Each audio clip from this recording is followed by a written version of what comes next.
Good morning, everyone, and peace of Christ to all of you. Good evening for those who they are in Asia. Good afternoon for those who they are in Europe. God is good, and God is always have many ways to prove Himself.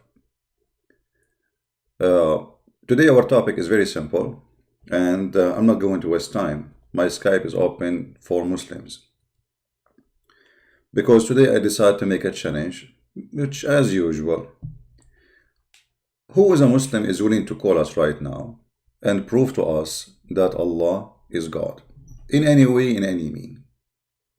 Who is a Muslim who is willing to call us and prove to us that Muhammad is a prophet in any way, in any mean? Is Muhammad a prophet and Allah is God because he promised us naked women?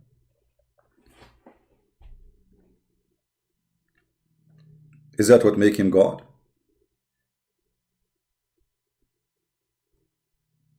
Is that because he promised us women who can see through their bones, which is very disgusting and scary and weird, just because he is a white racist, supremacist cult founder? What is the reason to believe that Allah is God? You know, I saw many videos in YouTube about amazing recitation for the Quran. Brother, amazing. And then they will show you a guy supposedly, and they have a very funny title. A Catholic was so amazed by the Quran recitation. Suppose he's a Catholic, like you have to be Catholic always, you know, because for Muslims, Catholic as that they are the most aggressive anti-Islam supposedly. A Catholic, he was so amazed, and they will show you somebody, his mouth is open. My friend, I am so amazed with the Quran's stupidity. Prove me wrong.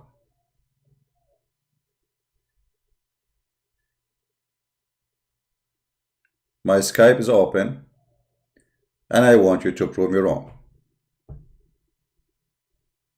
Choose for me any verse from the Quran, any chapter, and let us see if you can handle it yourself.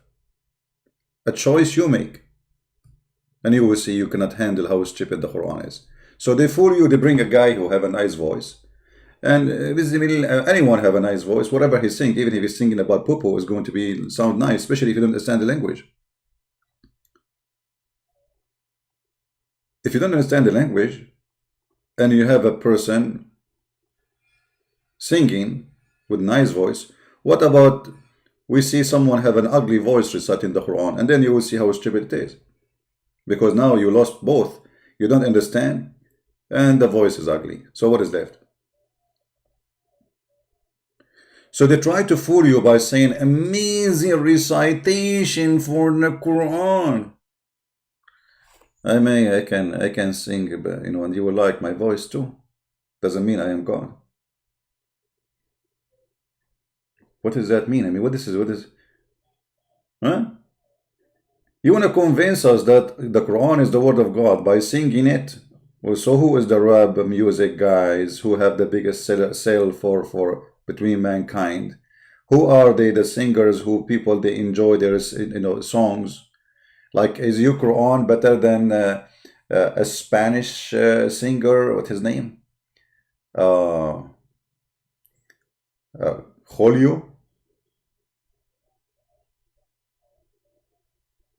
I mean, I don't know what you have for us. Show us something real. I mean, look at this. This is the first page in the Quran. Look how stupid it is. Allah is speaking, saying all praise and thanks to Allah. And remember here, supposedly this is not Allah saying to Muhammad, say and pray like this. No. This is Allah talking. In the Quran, when Allah want to say supposedly to Muhammad, say, he say the word say. Qul. Say. Have you ever heard of a God, he says, praise be to Allah, the Lord of the two worlds? What two worlds? Huh? The genie and mankind. We Muslims believe in genie. And genie is not a demon. Some naive Christian, they think demon is genie. It is not. Genie, according to Muslim, is a creature. Even he can have sex with their wives. And then Allah, after he say that he is the Lord, praise be to Allah. Okay, actually it doesn't say even praise be to Allah. It says thanks to Allah. False translation. Alhamdulillahi Rabbil Alameen. And then he say Ar-Rahman Ar-Rahim. But you just said that. You just said here Bismillahir Rahmanir Rahim, in the name of Allah, the most beneficent. This is the translation. So why you are repeating the same? What this sentence for? You just filling upwards. You have nothing to say. In the same time, how somebody speaking, he say in the name of Allah. I am a Christian prince. Okay, in the name of a Christian prince. Look, you are a Christian prince. You cannot say that.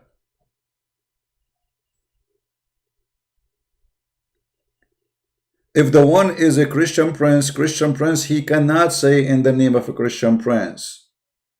So who's talking there? This is the Quran fabricator, the author. He forget to switch from first person to second person to third person.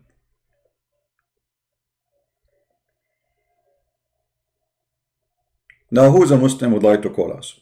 My Skype is open.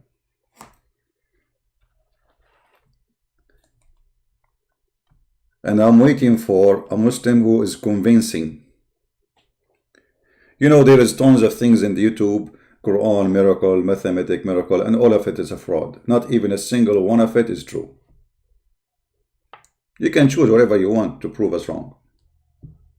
All what you Muslims have about your prophet, your religion, all those videos is a fraud. Not a single or not one of them is truthful. Who is a Muslim wanna call me?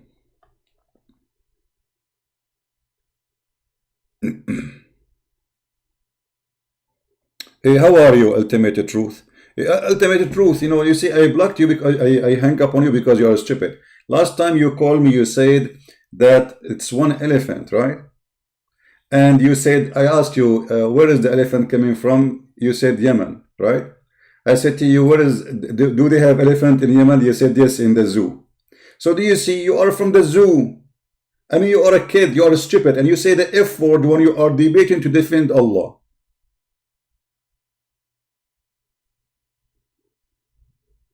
There's something unique about you. You have a talking machine, you don't stop talking. You call me, and then I have to shout. And because you are so rude, stupid, you will never give me a chance to talk. But even though you are calling me to talk to me, but you will not let me talk. You are just a savage, trashy person. You are not qualified to talk to me. However, make a Skype name and call me, and everybody will see is going to happen the same again. Call me. Skype open. You will do exactly the same. Let me talk. And not only that, you will never answer. And I will remind you, you know what? We will go to the topic we mentioned before, just to show you how stupid you are. Call me.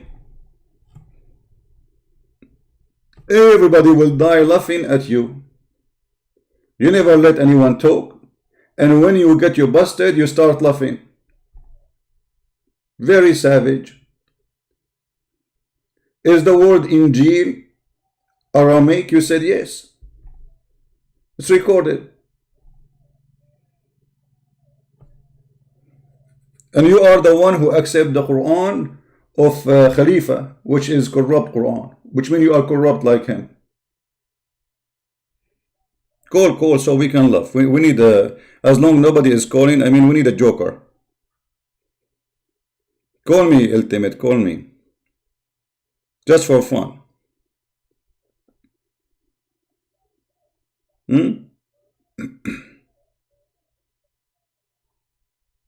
Call, we are waiting. Do we have any other Muslim on a call? As long, maybe Ultimate is getting ready to sharp his tongue. Actually, those people are the best one to expose the stupidity of Islam. We say to him, okay, where is the elephant coming from? How elephant can walk in the desert? He said there's elephant in the zoo. I mean, isn't it convincing that he is super intelligent person in the zoo?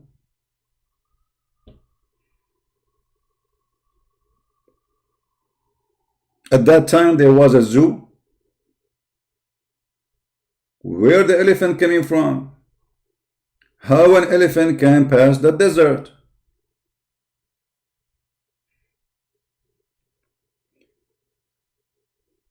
Do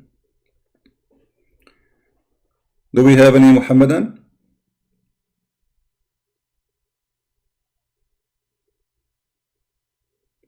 Who is a Muhammadan is willing to call us?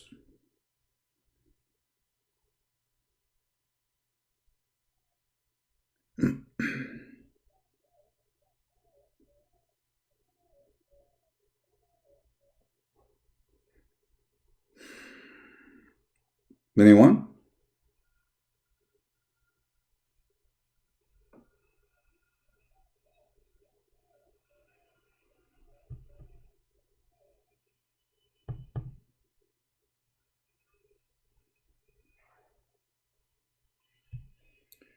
Did you see 73,000 Muslims become a Christian in Pakistan? No, I did not see that.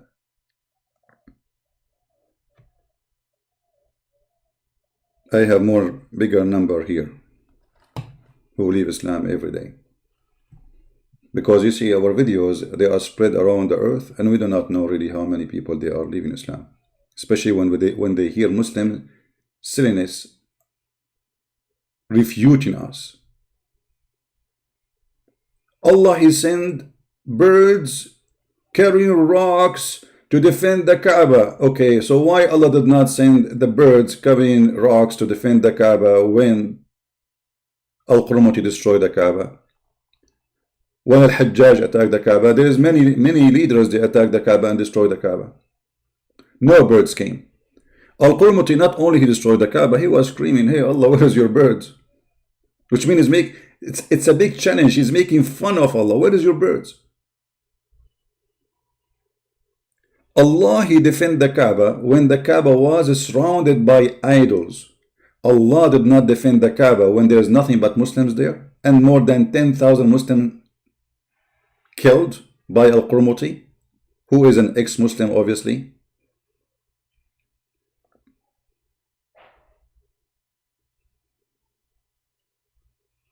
What happened to this Ultimate? Are you there, Ultimate? You said you will call me. Don't you want to laugh?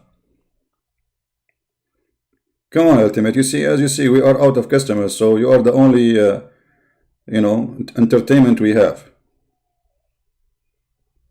Obviously, people, they want to laugh, so I have to go with their request.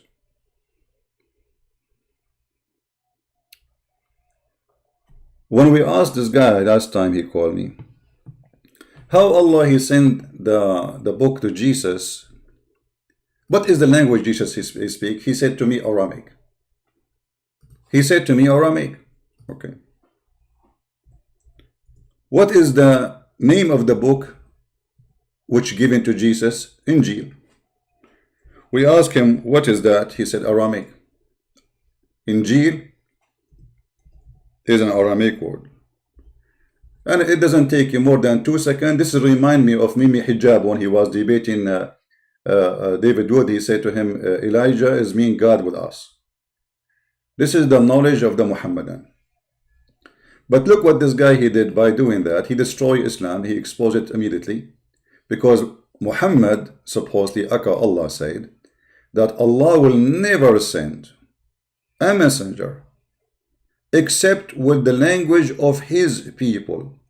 So according to Ultimate Fort, Allah bless him and protect his guys, that Jesus and his people, which is supposedly a prophet in Islam, Isa, they are Aramaic. And this is their language. And according to Ultimate Fort, that the word Injil is an Aramaic word.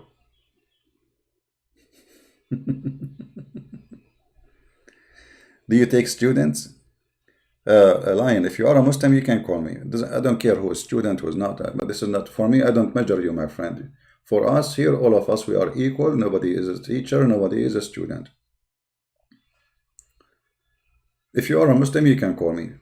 But in this channel, we take Muslim phone calls. In the other channel, Quality of Life, we take Christians. Here, we just do our best to keep it only for Muslims, so you guys, you can hear the conversation and you see the other side of view of a Muslim. If you are a Christian and you like to call me, join the Quality of Life account, and then you are welcome to call me when we open Skype. Now we are waiting for a Muslim.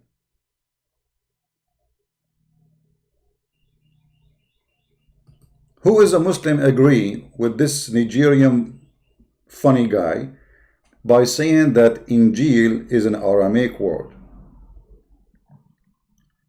And how you explain that he is exposing Islam by saying that when Allah, he said, I never send a messenger except with the language of his people, that's mean Allah consider Aramaic is the official language of the people, because this is the language of his people. It's not Hebrew. Who agree with this guy that the word Injil is an Aramaic word?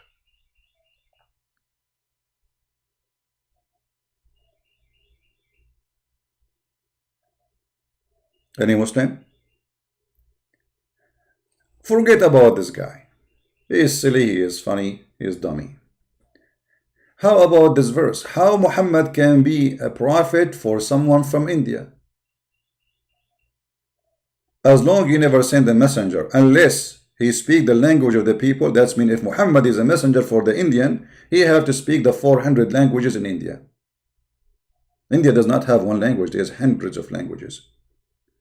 Same in Indonesia. How Muhammad can be a messenger for Indonesia? You see, this is the Quran says there's an Indonesian Abdul. Supposedly he is trying to refute me. So he said, if this Quran is not from Allah, you will find a lot of contradiction. He's quoting the Quran supposedly. Well, the whole Quran is a contradiction.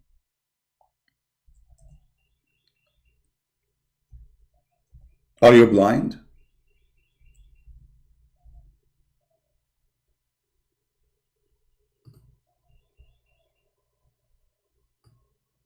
The Quran put a standard, chapter 4, verse number 82.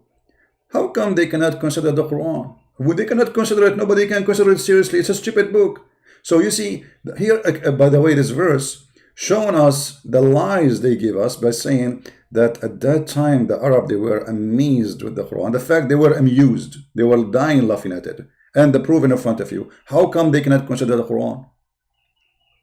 When you say, I cannot consider your speech anything serious, obviously I'm not taking you seriously. It's mean you are just a kid, stupid. They cannot consider the Quran. And he's trying to prove to them that you should consider it. Okay, why? Because if this is not from Allah, then you will find a lot of contradiction. Okay, hold on. I mean, look how stupid this statement is. The one is talking is Allah. So how Allah, he says, if this is not from Allah, he should say not from me. But because the author, he is stupid, he always forget to switch the personality. So if I am talking about God, is different. I can say, if this is not from Allah, and this is his name supposedly, Lah, I can say, okay, if this is not from Allah. But if I am Lah, the moon god, and I am talking, I should not say, if this is not from Allah, I should say, this is from me.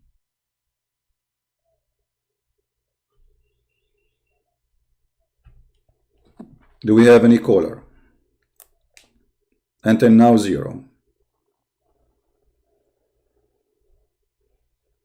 What happened? Not a single Muslim, he think he can give us one thing. I will not ask you questions. You call me, you tell me how you can prove to us that Allah is God, Muhammad is a prophet, anything you want. I will not ask you. I will only talk to you about what you mention. Whatever you mention about your religion, that will be our topic. So choose something very powerful, something very good for you.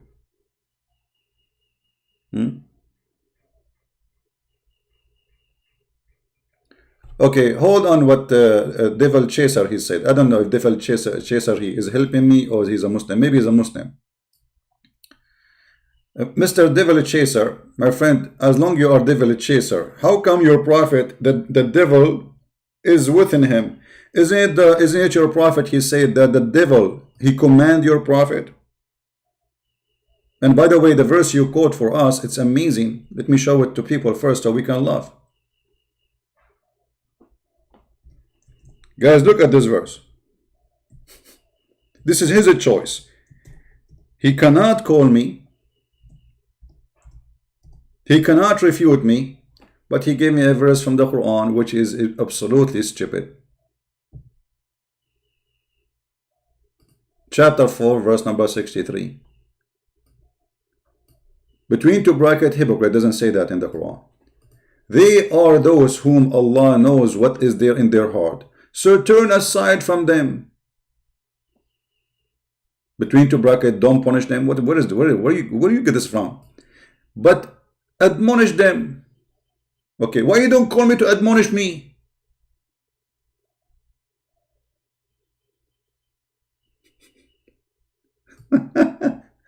Admonish me, brother. Call me and tell me about the versions. Hello? This Daddy Ultimate. Hey, Ultimate, how are you? So, Ultimate, before we start, are you going to let me talk today or you will not let me talk? If you let me talk, you're the one having losing your voice. You're the one screaming. I start regularly speaking. But you don't let me talk. You keep talking. Look at you. Look at you now. Look at you. You just start talking. Okay, you said something. Let me answer you. You see? Let me answer you. Finish a sentence. So, but you will not let me. But okay, do you promise? Okay, let us make it. I want people to hear me. Okay, let's make it simple. Do you promise me? I will give you 2 minutes. Okay, hold on. And then you speak. Hold on. Can you be civilized? Here we go. Can I talk? Be civilized. Let me finish. You ask me a question. Okay. I'm answering the question. Okay, let us make a rule. I will give you 2 minutes. You give me 2 minutes. Is that fair? More than fair. All right. Take 5. I will give you 2 minutes. I will put the clock in the screen. All right, here we go. And I will start the clock. And then please you start when I say start, okay? So everybody will be my witness. And let us see. Here we go. Your 2 minutes started. What was your question again? You said you want to talk. I don't know.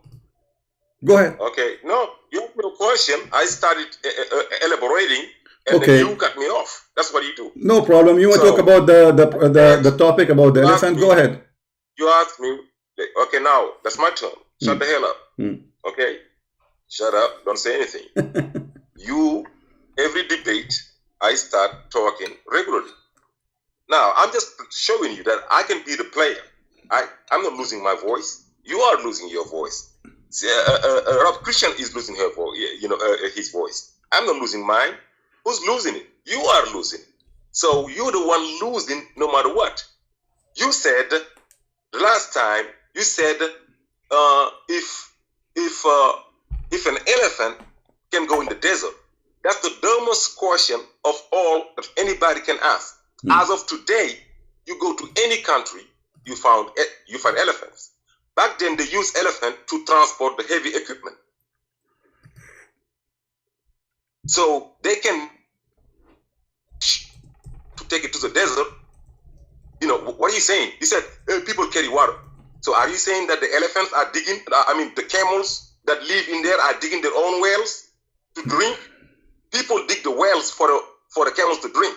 So they can dig wells for one elephant to drink. The verse says, Surah Al-Fil is the elephant. There is another surah called Surah Al-Baqarah, that's the cow. There's other surah in plural form, like the confederates, like the hypocrites in the plural. If God uses singular, you use singular. You don't lie, inventing things. When God said the companions, that's plural. Of the elephant, that's singular. You don't lie. Then you said, God said, an angel. Your time is up. An angel talk to men. Your time is up. No, and not to me. Your time is up. You see how you lying? Go ahead. Go ahead. Okay. So let us start with the elephant and many elephant. How many heaven there is in heaven, in Islam heaven? I will give you from my time, from my 2 minute. From my 2 minute. How many heaven we have? Go ahead. I said 2 minutes. Why are you asking me questions? No, I'm giving you from my time. Just give me the answer. How many heaven? I need your time. No. I'm giving you from my time, please. I want you to answer me. How many? Don't make me hang up on you. You are no. I'm giving you from my time. I'm giving you from my time. Stupid idiot! What's wrong with you? I'm giving you from my time. How many heaven you have? Here we go. I'm done. Here we go.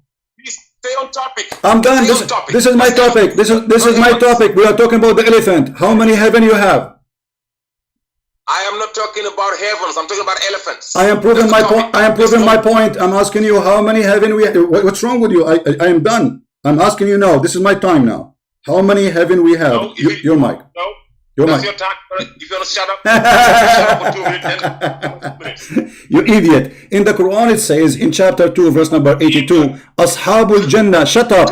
You said this is my time, right? I gave you my time. You refuse to talk. I start talking. You start talking. You see how stupid you are?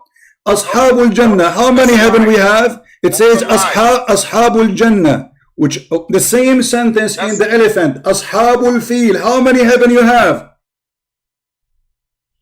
We have. You talk about the heavens or the Jannah. Don't confuse the skies. Okay. And the Jannah. So how many Jannah? How many Jannah there is? 7 skies, but there's one Jannah. One Jannah. Don't be fooling yourself. All right. See how dumb you are. All right. So don't confuse. So you're a prophet. You're a prophet. No. Okay. No, so you're a question. You let me elaborate. Shut the hell up. Guys, ask me a question. Hold on. My time. I'm not done. But okay, you said there's only one heaven. You're a prophet. He said. Shut up. Filthy, coward, stupid. When I say to him, okay, talk, I will give you my time, he will not let me talk. When I start talking, he will go over me. Coward potato. Here we go. Isn't it the Quran says, chapter 2, verse number 25, Lahum Jannat, you donkey? Do you see it? Jannat.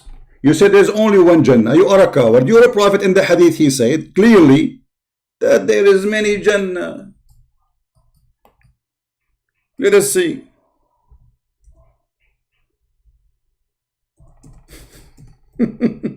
Everybody heard you saying there's only one Jannah. There's only one Jannah. Read with me carefully and laugh at yourself. You are a certified donkey. That's why I say I don't waste my time. Do you hear me? Yes. Okay. How many Jannah there is? How many Jannah there is? There is one Jannah with some levels. Okay. Like No. Here we go. This is your prophet. This is your prophet speaking, and the Quran saying Jannat. It's not one level. Hold on. Okay. Here we. Okay. Read with me. Okay. No. Read the hadith. Read the hadith. There's a higher and the lower. There's a high heaven. Read the hadith. Don't waste my time. One building. Read the hadith. Listen. Let me speak. Why are you cutting me off? You ask. Coward potato. I'm not cutting you off, you donkey. Son of Mut'a. It's in front of you.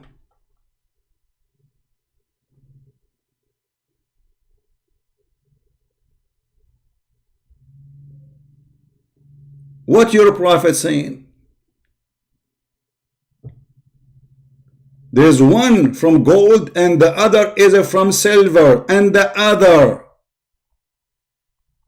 So the Quran says Ashabul Jannah. There's one Jannah? No. The Quran says clearly there's many Jannah.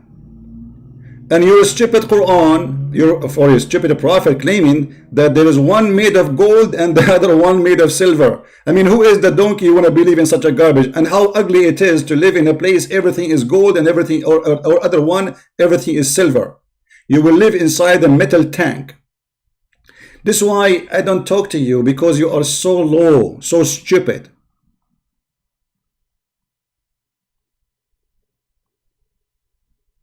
And you cannot keep your promise for a second. I said I will give you 2 minutes. And then I said to you, okay, how many Jannah you have? You will not talk.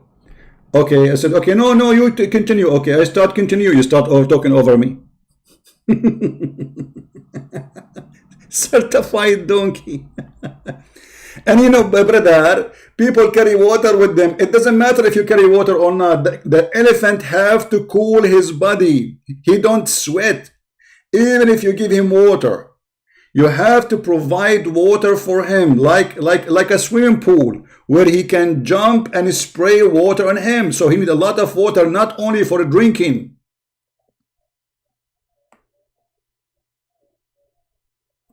So when you say ashab, the accompany, it doesn't mean one, because there's many verses in the Quran speak about the same topic.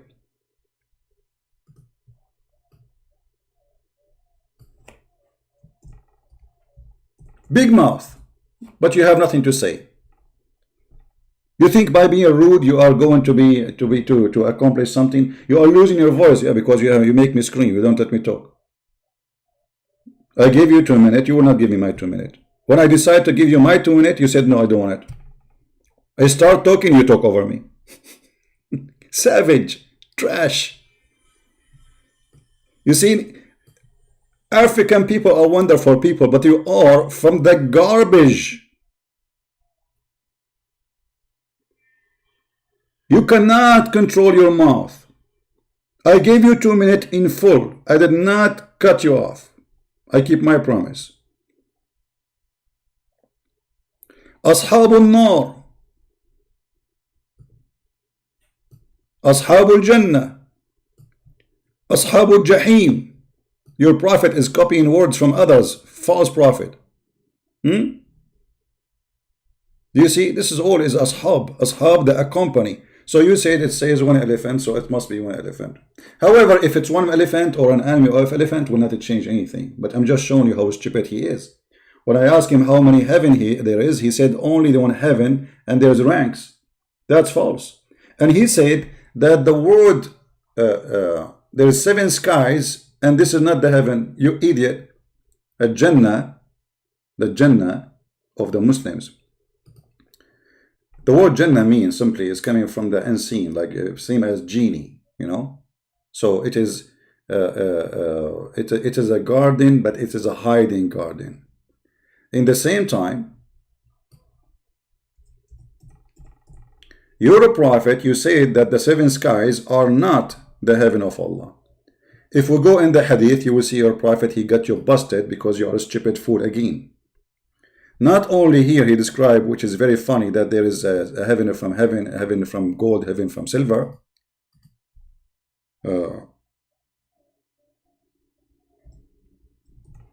Muhammad described how many heaven he enter. You are saying that there is 7 skies, but there is no 7 heaven. So your prophet obviously is a liar. If we read the hadith together, let me open it.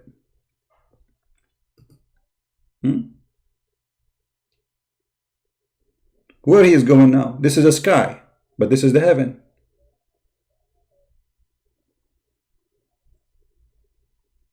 This is about Muhammad going to heaven. And he went through 7 of them.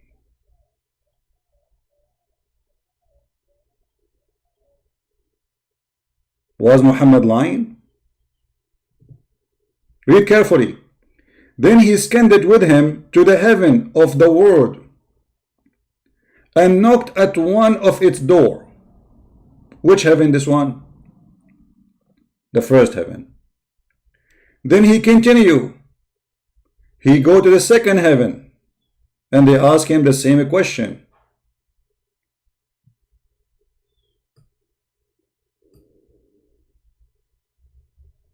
Then Jibreel took him to around the heaven, and behold, and he saw a river, blah, blah, blah, blah, blah, blah. Okay.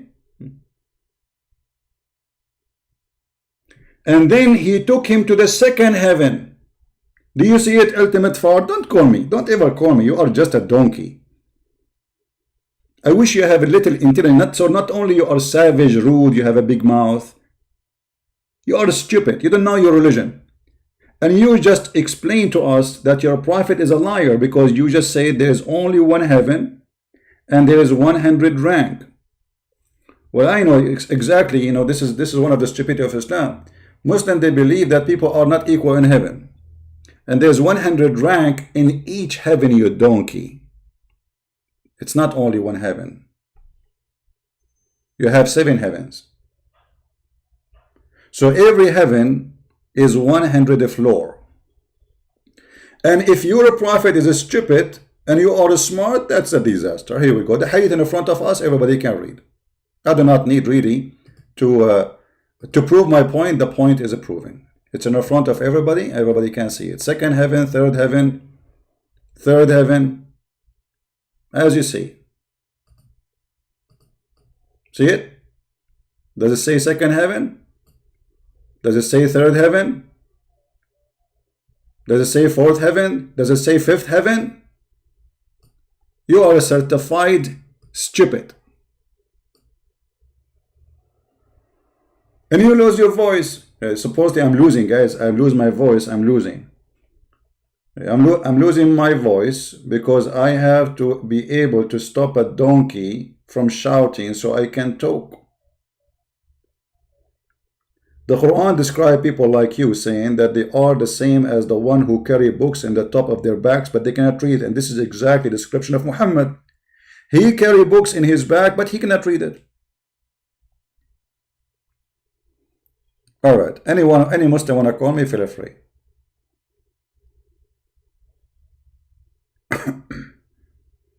You see, we give him a chance. But this guy, he cannot even take a bunch in his face for a second. He have nothing. He accept the Quran of Rashad Khalifa, which is false Quran. The original Quran is false already. You accept the additional false Quran. In the top of that, he say the most stupid things ever. Go and watch all the videos because this guy, I made him famous. Go watch all the videos of his call to me. You will die laughing. And today is just another comedy.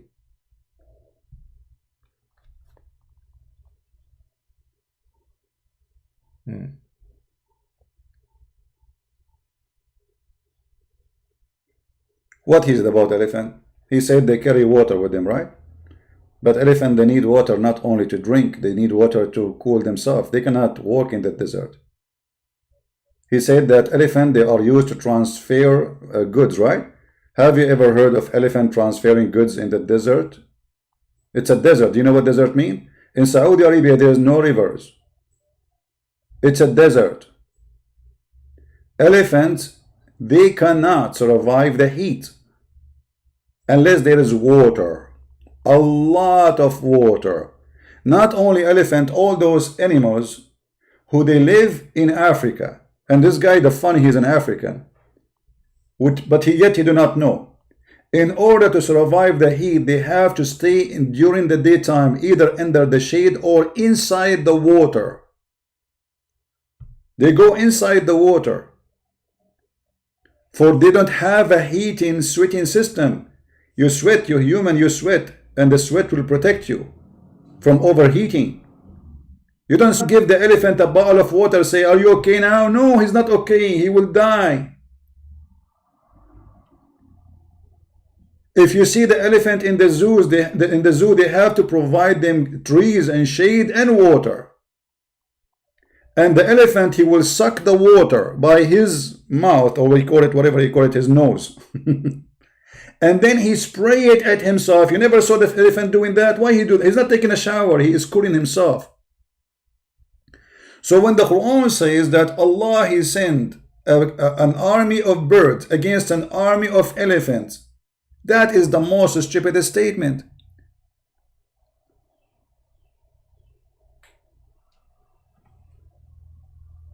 Who is a Muslim wanna call us now? You said there's a Indonesian guy wanna call me?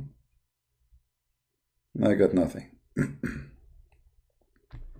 There is only one heaven. No, there is not one heaven. There is many heaven. The 7 skies, they are 7 heaven, you idiot.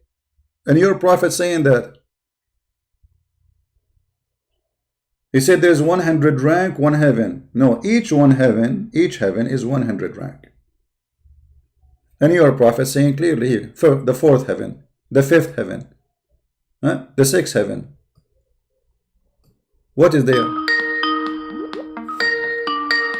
I bet you this is ultimate fault. Hello? Hello, Yes. the Really Christian Prince. Yes, my friend. Go ahead. You are live on air. Hello, I'm Brian. You are what? I'm from Indonesia. You are a Muslim? I'm Brian. I'm from Indonesia.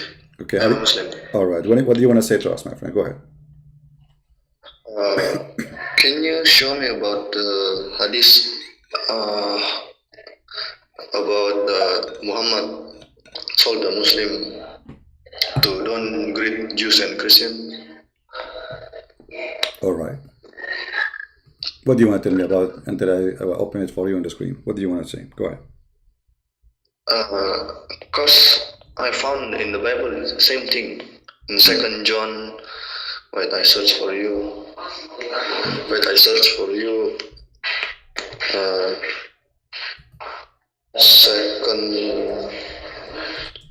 Second John 2 verse 10 to 11. Okay, read it for us. 2 John 2 verse 10 to 11. Okay, read it for us. I cannot read because my English is not so good. No, because when you quote from me, my friend, either you are sure from what you are talking, or what you are talking is not true. Nowhere in 2 John it says what you are saying. So if you say it to me, don't tell me you call me, you are not prepared. I mean, you can open it right now in your phone and read it for me. Wait a second, I don't know.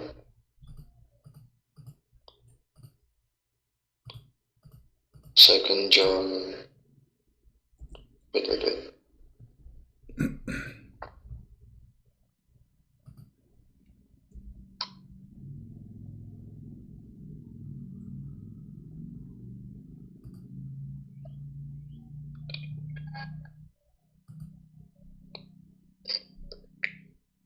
If anyone come to you and bring not this teaching, receive him not into your house and give him no greeting. Okay, so this is in your house. This is not somebody in the street. People who they are teaching false teaching, they are not welcome in our houses. So your prophet says, when you see them in the street, force them to walk in the sewage. Not only you don't greet them.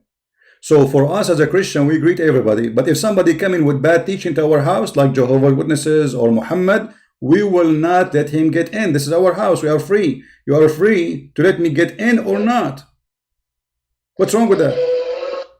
So how you are saying to me that this is the same? You are not being honest. Because when you showed the hadith, I also found in the Bible. Yeah, but it doesn't. But it doesn't say what you are saying. This is far away from our topic. You see, not only don't greet the Jews and the Christians, your prophet is asking you to harass us and to bother us and to walk us in the sewage. Read the hadith in front of you. This is in the verse you are quoting for me. It's just about a person coming to your house, knocking at your door, not as a guest, not as a friend, not because he's a Muslim. He is coming to preach false teaching, which means he's coming to corrupt your children. He is coming to teach you. What if somebody, he want to come to my house and he want to say, I'm a person who worships Satan, and I want to teach you why you should worship Satan. Should I welcome him? What do you think?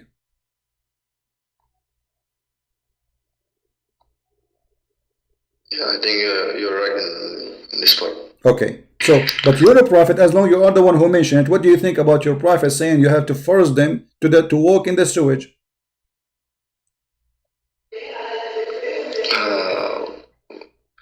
The first thing come to my head is you're right. This cannot be from God. It's what? This college cannot be from God. Cannot be from God. That's wonderful. Okay. So it cannot be from God. So Muhammad is speaking from who? If this is the teaching of Muhammad and he is the prophet, and Muslims, and you are Sunni, I believe, from Indonesia, Sunni, they follow the Sunnah. What Sunnah? Whatever Muhammad he did and he taught, even from the Quran or from the Hadith. You just agreed with me that this is cannot be from God. So Muhammad cannot be from God. Yeah, but how about the Muslim said that the Bible is corrupt?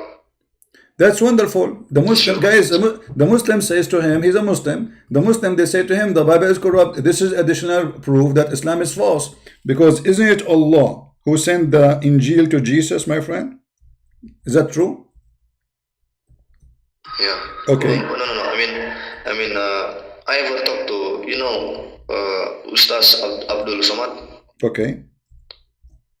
I ever talked to him, and then he says to me that the proof that the Bible is corrupt is in Isaiah 37 and 2 Kings 19. The whole chapter is same. Even the whole chapter is same. I already read it. The whole chapter is same, and he says that this is a proof that the Bible is corrupt. Okay, my friend, you see, I'm not going to, because your teacher Abdul Samud is an idiot, stupid. Because if the Bible is corrupt because of that chapter, that's mean only that the chapter is corrupt. If this is the proof. Secondly, where we can find Isaiah in the Quran? How you can find that this is corrupt book if you don't have the original? Do you have the true Isaiah? Sorry, I cannot hear you.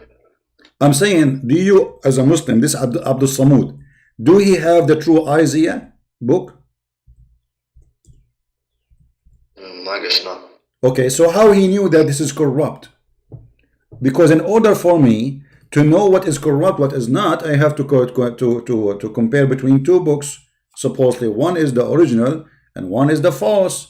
So how he found out that this is corrupt, Isaiah 37, as you say, this is stupid. This is his own statement. Secondly, as long as he said that this is corrupt and this is Isaiah, that's mean Allah is a corrupt God. Why? Because he is the one who sent the Injil and he is the one who sent the Torah. Do you agree? Yeah, it's also mentioned in the Quran. All right, so Allah, he sent the Torah. Okay, and now Isaiah is corrupt. So Allah book is corrupt. So Abdul Samud is confirming to you, according to his knowledge, that a Torah which is sent by Allah is a corrupt book, so that Allah cannot protect his books. So Abdul Samud is telling you that our God Allah is an idiot. He sent books, but he cannot protect them. Is it the Quran? I don't know what's your name. What's your name? What shall I call you? You don't have to give your real name. Brian. No problem. But what's your name? Brian. Brian. Okay, Brian. Okay. Did the Quran says that nobody can exchange or change the words of Allah? Yeah. Okay. Yeah, sure. And this can be found in chapter 6, verse number 34, chapter 6, verse number 115, chapter 10, verse number 64, chapter 18, verse number 27. So nobody can change the word of Allah. So how Abdul Samud, he said to you that the word of Allah, the Torah and the gospel of Isa and the Torah of Moses and the book of Isaiah, and by the way, why the Quran never mentioned the book of Isaiah? What happened to it? Stupidity. Because now he confirmed to us that Allah, the one who made the Quran, cannot be the true Allah if he is true God. Someone is fake, claiming to be God. Because nobody can change the words of Allah. Nobody. This is what the Quran is saying. But why it's same? But why the Isaiah 37 is same with the 2 Kings 19? Whole chapter same. Why it's same? What do you mean the same? Same. You can read the same. So what okay, hold on. What do you mean? What do you mean the same? What do you say? Explain to me so I can understand you. What do you mean by the same? Same, verse by verse, same. Okay, my friend. Verse by verse. Guys, Isaiah 37 and Second King is exactly the same. What does that mean? The verse is same. This Isaiah maybe right long ago before 2 Kings, right? But okay, let me tell you. Okay, Let us say I wrote myself a statement today in the year 2020 about Isaiah 37. Does that mean that Isaiah is corrupt? No, I guess. No. Okay. So how if it is, the story of Jesus, written in the book of John, written in the book of Luke, written in the book of Mark, written in the book of Matthew, and they are not all written in the same exact moment. Does that mean there's one of them is corrupt, or all of them they are corrupt?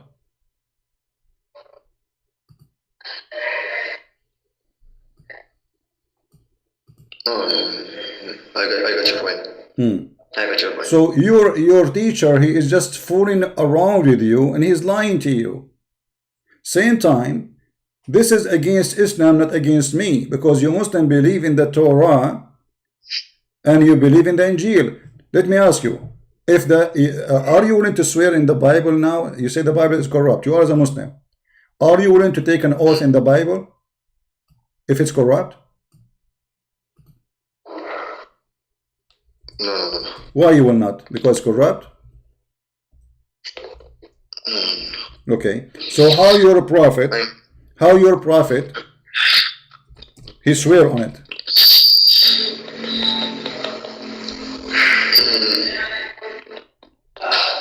This is your prophet.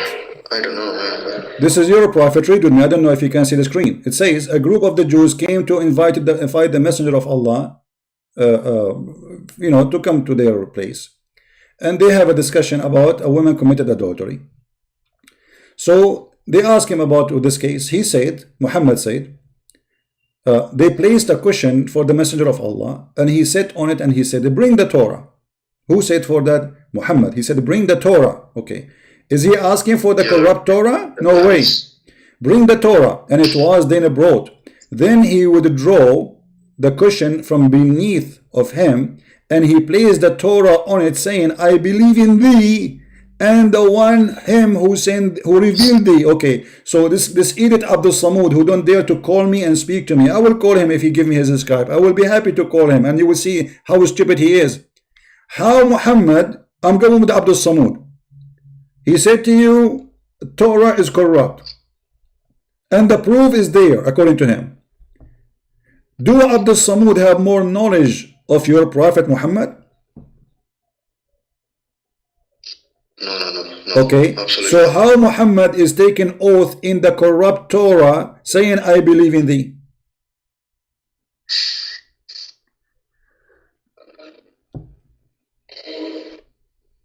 Yeah. I got your point. Maybe someone's lying to me. Okay, but no, we are not done. But isn't it the Quran saying that the Quran confirmed the book we have? What? The Quran confirmed what we have? Yeah, confirm the Torah, confirm the Bible, confirm the Gospel. Chapter 2, verse number 89, it says, وَلَمَّا جَاءَهُمْ كِتَابٌ مِنْ عِنْدِ اللَّهِ مُصَدِّقٌ لِمَا مَعَهُمْ.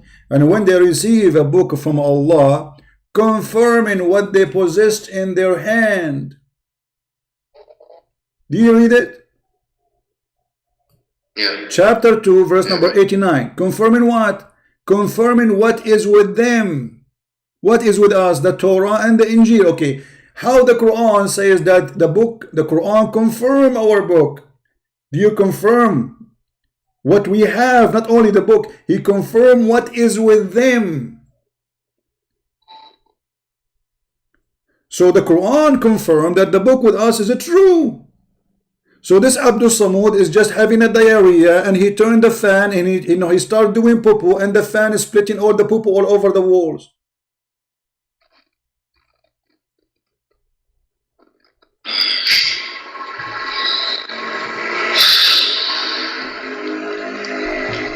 So what do you think? Don't you think this is a contradiction for all what they say to you? Somebody is lying here. How is Quran confirming what is with them, but what is with them is a lie?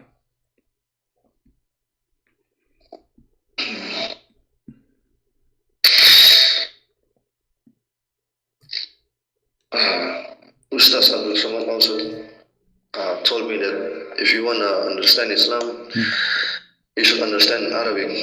I don't know nothing about Arabic, and he Do he know? Do this idiot himself, Abdul Samad? Do he know Arabic? sometimes they read Quran with Arabic No, language. they recite Quran. So They recite, they memorize, my friend. They don't know Arabic. They are liars.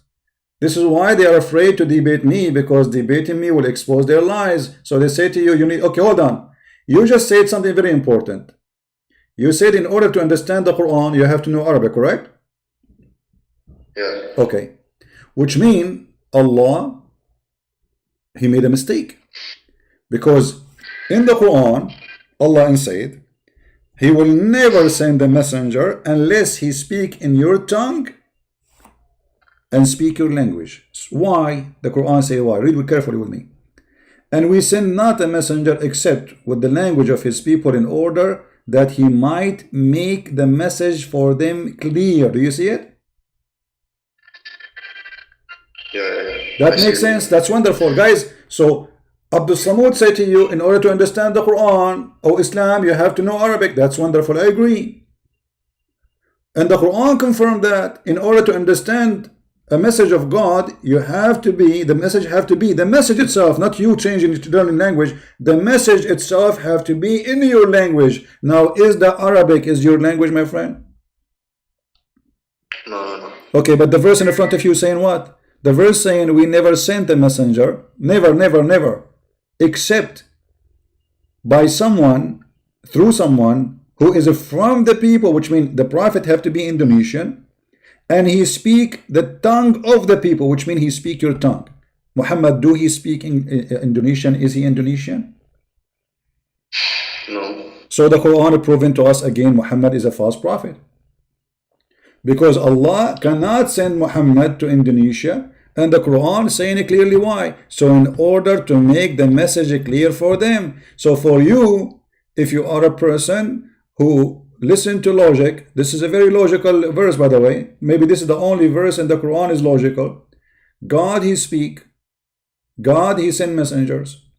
And those messengers, they speak in the tongue of the people. Okay. For us, even the Bible confirm that when Jesus, he sent his messengers, he gave them the power of speaking languages of the world. And that makes sense. So they can go and teach and preach.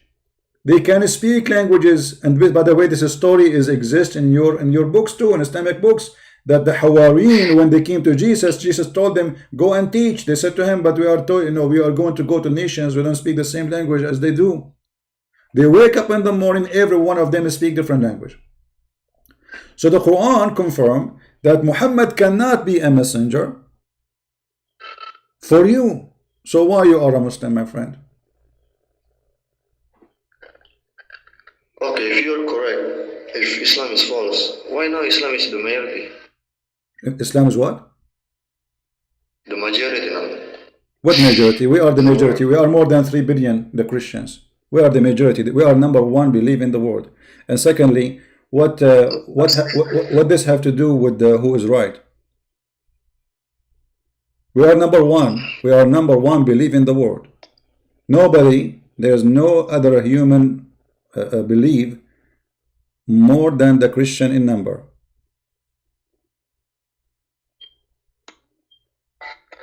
No. Not 3 million. Not What? 3 million. My friend, hold on.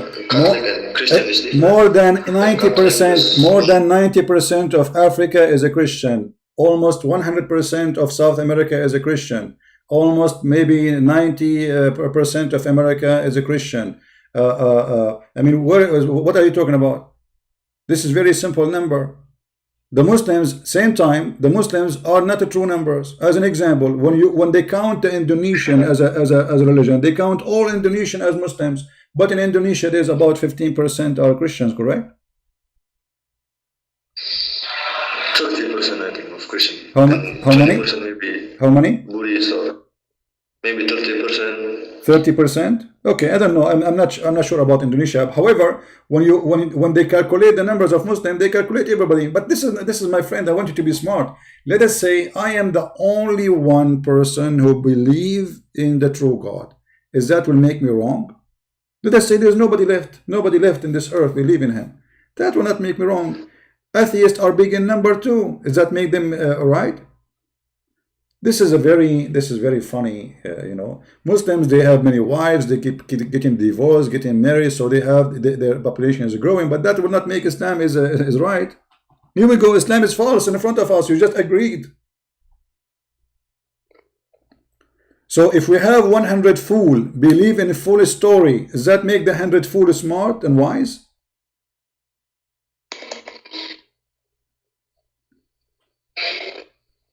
Yeah, you're right in this part.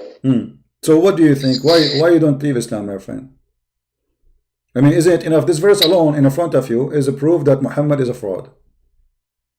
It's not so easy, bro. What do you mean not so easy? There's nothing. Talking about religion is talking about my life. So what? This is you want to stay in a religion teaching you foolishness that there is a heaven and this heaven have Allah will give you a penis, will never go sleep. How you can sleep in this heaven? I mean, how you can sit down if your penis is always, excuse my language, how you can go anywhere? You have endless penis, huh? You have endless penis. If you want to say hello to your friend, your penis will hit his face. I mean, how in the world this can be even true? How in the world this can be even acceptable? Huh? I also think about why Allah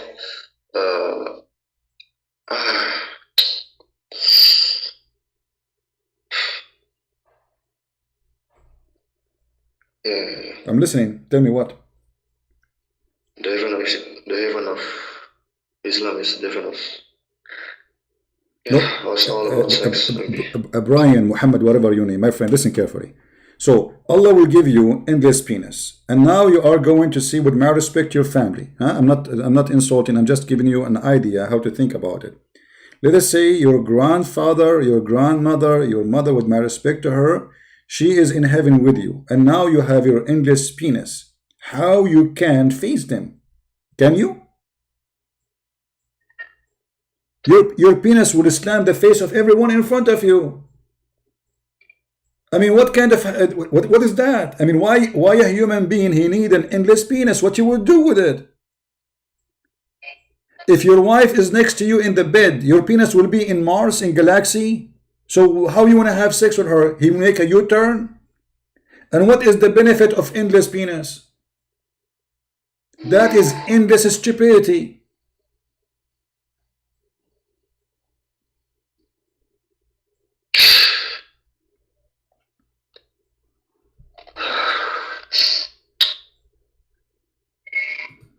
Yeah. Do you go to school, Muhammad? Do you go to school? Yeah. Okay, what is your education, if you don't mind to share with me? What? What is your education, if you don't share with, like you don't mind to share? Like, are you like high school, university? What is your education? University. Okay, how the Quran says that the sperm transform into congealed blood. Do you agree with that?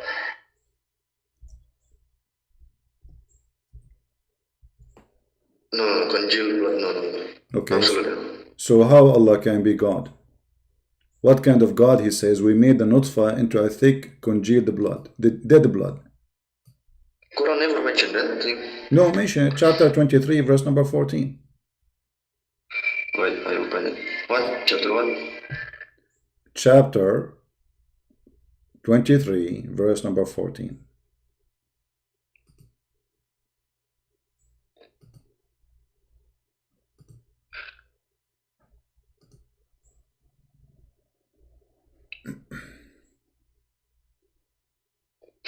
I never read this verse before. You never did read this verse before? Okay, but it says in front of you. What do you think? It's full of stupidity. You say this is impossible, and yes, this is impossible. This is not what science teaches. There is no way that God who created us, he do not know how he made us.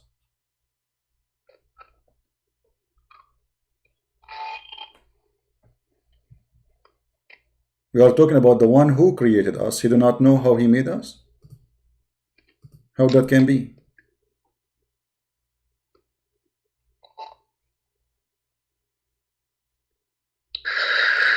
Yeah. I got your point. So why you don't leave Islam, Muhammad? Can I ask you one question more? Sure, ask me as many as you want, no problem. Go ahead. You said that the word of Allah means moon god. From now, moon god. I think it's false. Well, let us see if this is false or not. You know, we have to be logical. If we go in the Quran, chapter 1, verse number 1, the chapter of Al-Fatiha, you know it, right? Okay. Yeah. This is the name of your God in Arabic. Bismillahir Rahmanir Rahim. Second verse, Alhamdulillah Rabbul Alameen. What happened? Yeah. Why the second word is not the same as the first word? Do you notice the difference between them? Let me zoom in for you on the screen. Yeah, so you can see. Okay. All right. There is an alif is missing. Why it's missing? What happened? Because simply it's not part of the word. You cannot take any letter from the name, right? Unless it's not part of it. If your name is Muhammad, your first letter is M. We cannot take it off. Correct? But this is not the proof. No. The proof is coming. I'm just explaining to you. Here we have first to prove that Allah is not the full name. Allah is containing two part. Al and La. Allah. Allah. This is why here it says Alhamdu li La. Li in Arabic mean two. Al in Arabic today mean the, but the fact, the original name, this is an Aramaic name, Aramaic word. Al is God. Allah, God lah. So you will see that as an example in the Hebrew, you say Ishmael, okay. The last two letters are El. But in the old Aramaic and the old Hebrew, it is not El, it was Al. So it was Ishmael. What does that mean? The word El mean God, the word Al mean God. Daniel, Mikael, Gabriel. So where's the moon words? La. You can go right now, search in Google. It will take you 2 seconds. The moon god. You will see it is La. La. Why is that moon god? This is the name. This is why the Muslims, if you ask them today, what Allah mean? Do you know what Allah mean? You are a Muslim. Here we go. I'm asking you. I want to learn from you. What the word Allah mean? The creator. No. They don't know what. Nobody knows what it means. Nobody knows what it means. They don't know what it means because simply this is a name they stole it from other belief.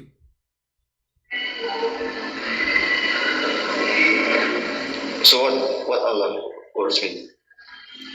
It's a name taken from other religions, which is the name of the moon god. What does it mean? I don't know. I asked a guy who is a doctor from the Azhar University. His name is Dr. Ruhi. He said, we do not even know who is the first one who used that name. We don't know. And you can watch my debate with him.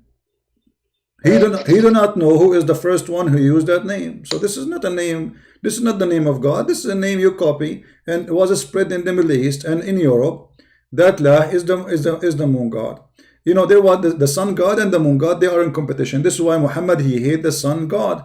This is why Muhammad, he forbid Muslims to pray when the sun rise. Why? Because this is the sun god. Those are people of the desert. They hate the sun. For the sun is harmful. It make them die. It kill their animals. It take their grass, which is the food of the animals. So the sun god is not beloved by the Muslims, by Muhammad and his people in Arabia, because they are people who live in the desert. But if you go to Europe, they used to worship the sun. Why? Because it's cold. So the sun bring warm, bring grass. Is the opposite. The sun in the Middle East, it killed the grass, it destroyed the the prosper of a human being. The sun in Europe, in cold area, it bring grass, it bring food, bring wealth, for it make them warm. So because of the location, some of the people worship the sun, some of the people worship the moon. And usually those who worship the moon, they are people who live in the desert, for they don't have a good experience with the sun.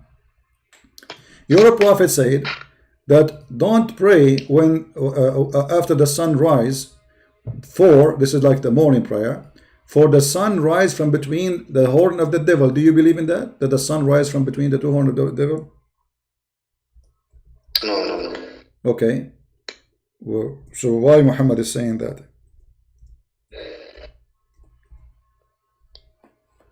Maybe it has another meaning or something. What does it mean? But you tell me the meaning. No. Yeah.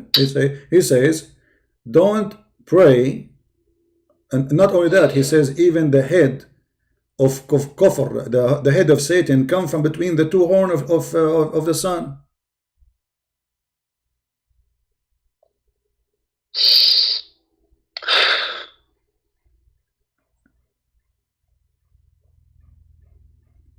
The prophet stood up beside a pulpit and he pointed his finger toward the east and he said, affliction are there, affliction are there.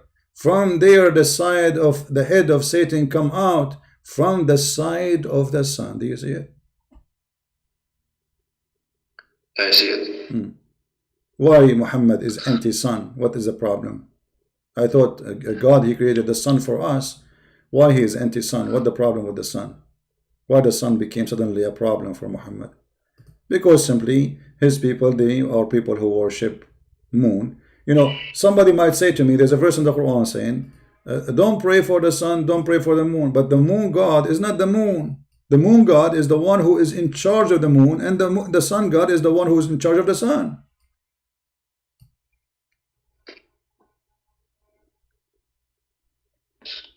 Yeah. So what do you think? You will stay as a Muslim?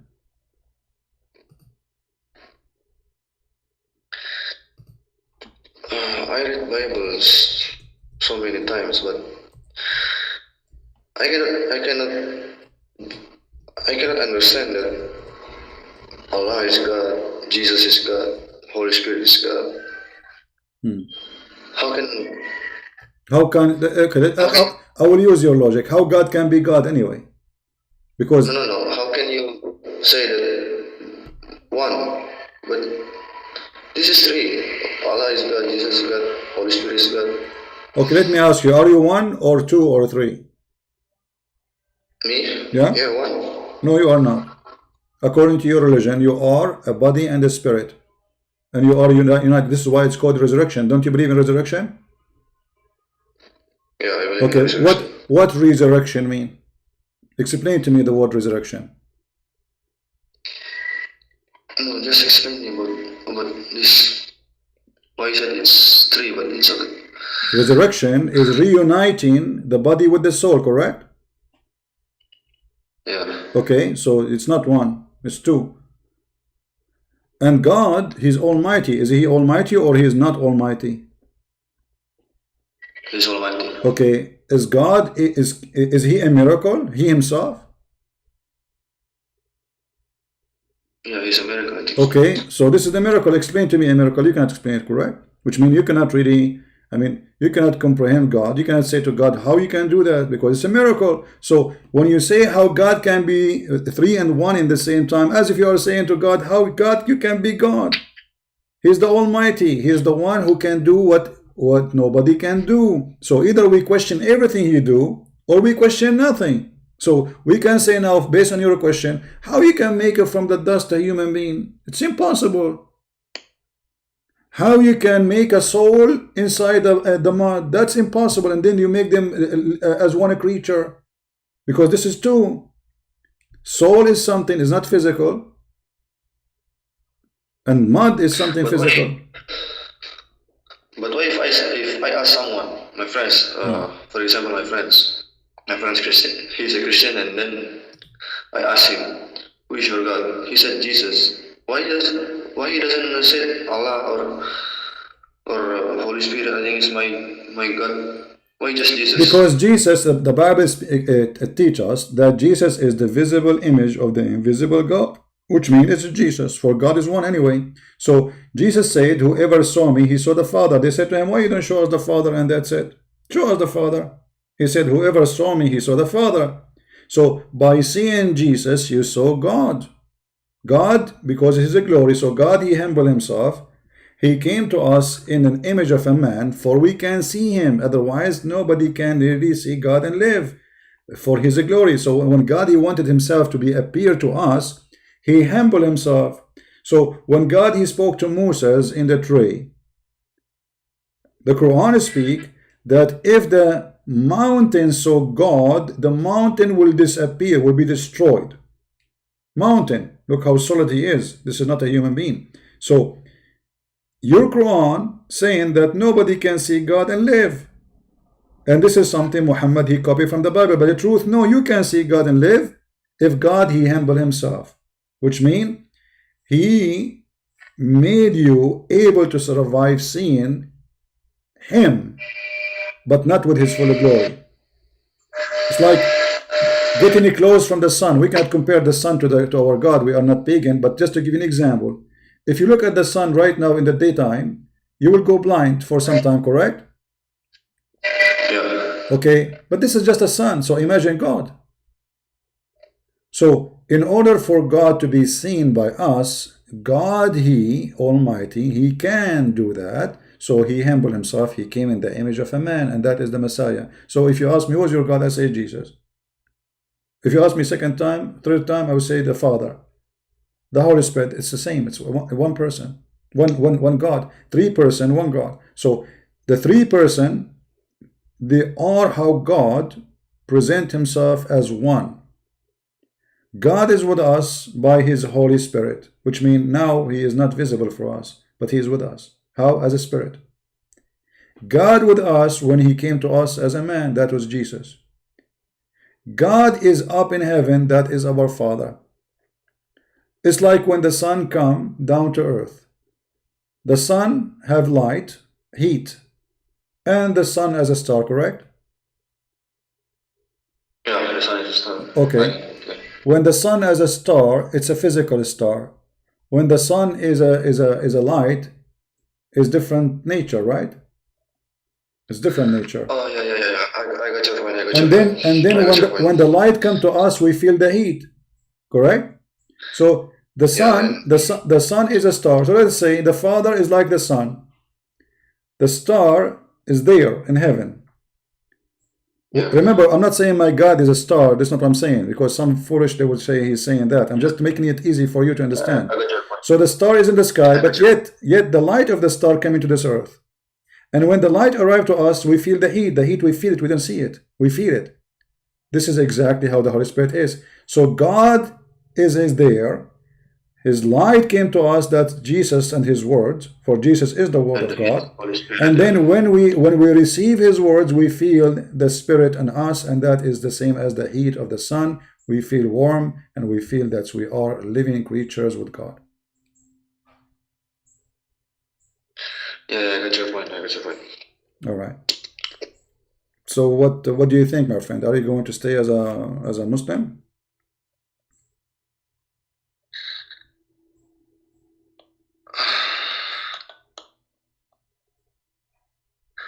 Okay, one last question.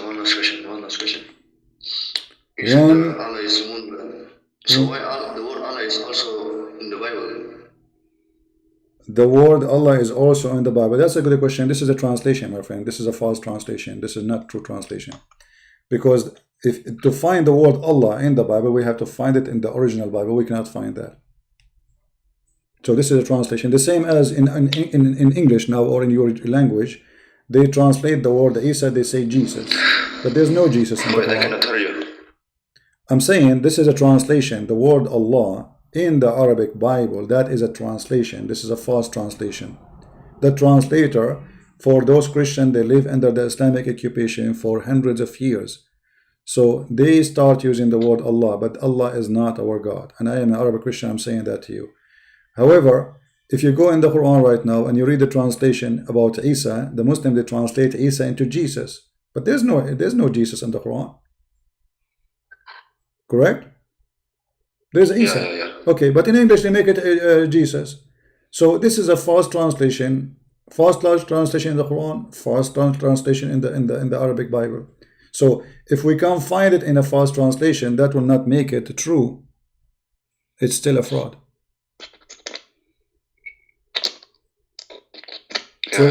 So what do you think? You will leave Islam? Wrong creation for the baby. God do not know what he created first. God did not know that he claimed that if the man have orgasm first, the baby will be a male. If the women have orgasm first, will baby the girl. Saying stupid things, contradicting himself in the Quran all over. How this can be from God?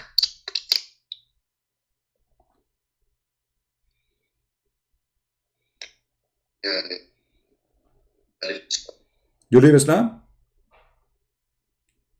Yeah. All right, my friend. I'm happy for you. What about accepting the Messiah as your Savior?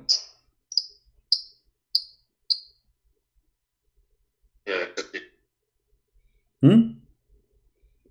Yeah, accept Jesus. You accept Jesus, but what? But why you accept Jesus? Why you accept him as your Savior? I read the Bible so many times. You read the Bible many times. So okay, I want to ask you. I'm happy for you that you accept Jesus now. I'm really happy for you. And don't take me wrong. I'm not questioning that's your decision. I'm questioning why this man Abdul Samad, he was able to convince you for some time that Islam is good. Why he was able to convince you that the Bible is corrupt. And you did read the Bible many times. So shouldn't we think carefully and don't be just following people blindly?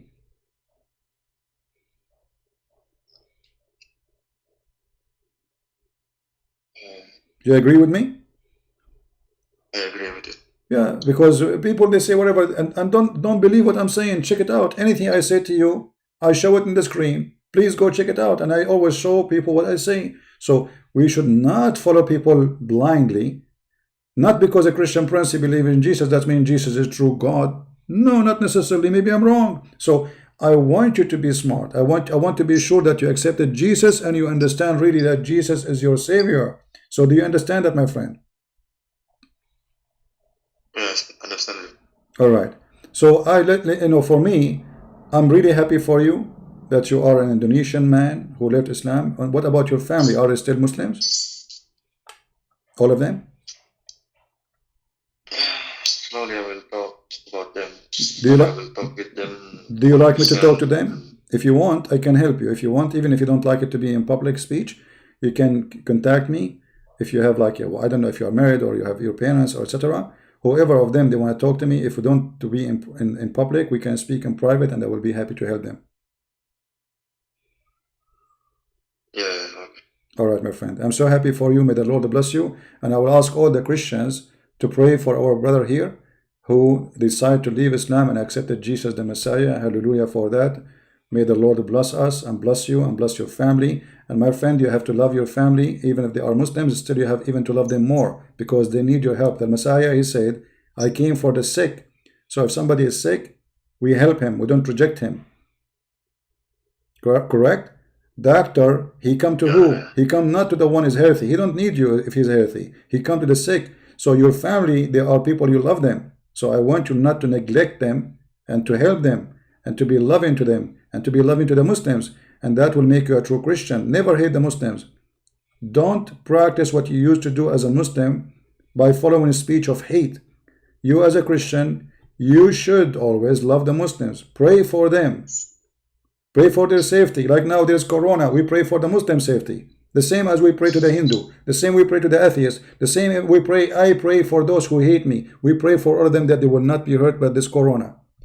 We pray for everybody's safety, not only the Christians. And that will make you a follower, a true follower of Christ. For you reject hate and you fight hate, and love will make you victorious, my friend.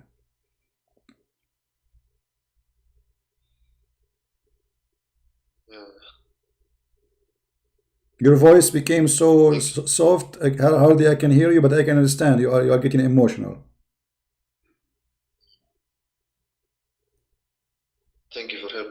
CP. So You're welcome, my friend. God bless you. Take care.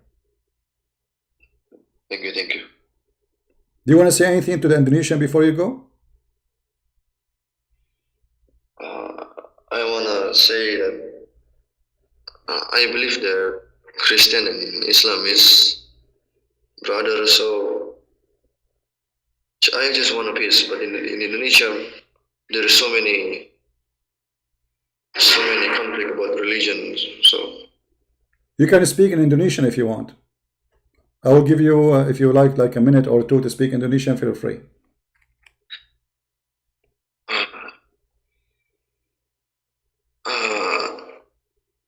saya berharap di Indonesia ada damai antara Kristen dan Islam. So jadi kita bisa menciptakan damai ini bersama di seluruh dunia. Jadi jangan lagi ada konflik tentang agama dan ras ataupun sebagainya. Okay, that's it. That's it, CP. Thank you, my friend. God bless you, and we ask the Christian to pray for you and your family. Take care and feel free to call me anytime you want. Thank you. Thank you. All right.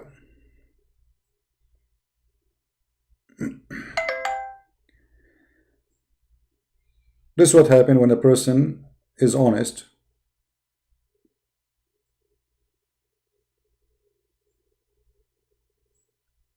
Honesty wins. I'm not the winner. You are the winner, my friend. It is you who've been saved today. Hello? Yeah, show the world that you're truthful. Show the world what? Show the world, the guy is still listening, the guy who just converted to Christianity. Okay. Show the world that you're truthful, right? Okay. He asked you a question and you lied to him. Okay, let us go. Right. Let us see about the truthful. The last thing we spoke, me and you said there's only one heaven, correct?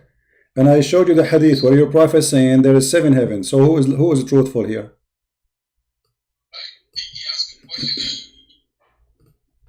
All right, now it's good. The guy you just lied to him. I'm asking you. Don't change the topic. Don't change the topic. You can talk about it. No problem. No problem. But do you admit first that you did lie when you said that there's only one heaven? My brother. I'm about to show him that you're not truthful, but because you're gonna hang up on me. No, I'm not. I promise you. Okay, I will promise you. After you finish the answer, I will take the second one about the truthful. Did you lie about saying there's only one heaven, not many? No, we're gonna talk about the guy, about the killing. We're gonna talk about you saying that Christianity admits the other religions. About what? Deuteronomy 13:6-10. It says, anyone that does not believe in Christianity shall be put to death. This is anyone does not believe as Christ, as God. Okay, and you saying that you love Muslims, you're gonna pray for Muslims. Jesus, your book did not ask you to do that. Okay. Your book is asking you to do this. Okay, hold on. Read. Okay. This is the law of Moses, and you're a prophet. He approved the law of Moses, and he believed in it. Hold on. Now I want you to show me. Hold on, you Muslims, just to show the hypocrisy of the Muslims. You Muslim, you claim that the law of Moses was given. It's my answer time. Should I answer? Go ahead. So don't talk when I'm answering.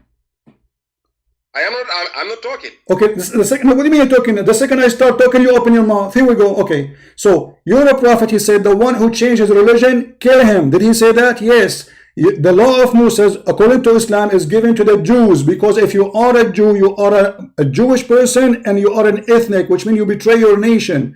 In Christianity, there's nowhere it says that if somebody changes his belief, kill him. Can you show me? So you are contradicting your prophet teaching, saying that the law of Moses was given to the Christian to practice word by word. When the Bible says, it's been said to you, but I say to you. It's been said to you, but I say to you. It's been said to you, but I say to you. So he came to fulfill, to complete. So the law was for the Jews, yes, and the law was given by God, yes, but there was a reason. But Jesus, he never said, the one who don't believe in me, kill him. Your mic.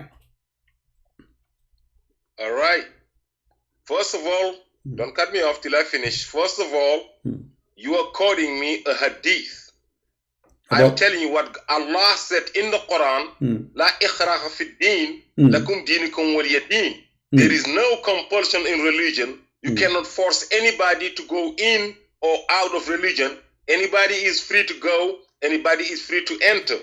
Now, Arabs has created their own hadith, bring it, they're trying to kill people. That's not the law of God. God said in the Quran, that he does not share with his laws with nobody, no one. Wala yushriku fi hukmihi ahada. I share my laws with nobody. My laws are in the Quran. He said, judge by the Quran. He said, remind by the Quran. The Quran is your everything. Now, the hadith is not reliable. There is no one hadith that we should be following, but the hadith of Allah said in the Quran, فَبِأَيِّ حَدِيثٍ بَعْدَ اللَّهِ وَآيَاتِهِ يُؤْمِنُونَ. What other hadith other than the Quran are you going to be following? Now, I'm quoting you your book. Your book says, and the God of the Old Testament is the God of the New Testament. So if Jesus is God, that's Jesus' law.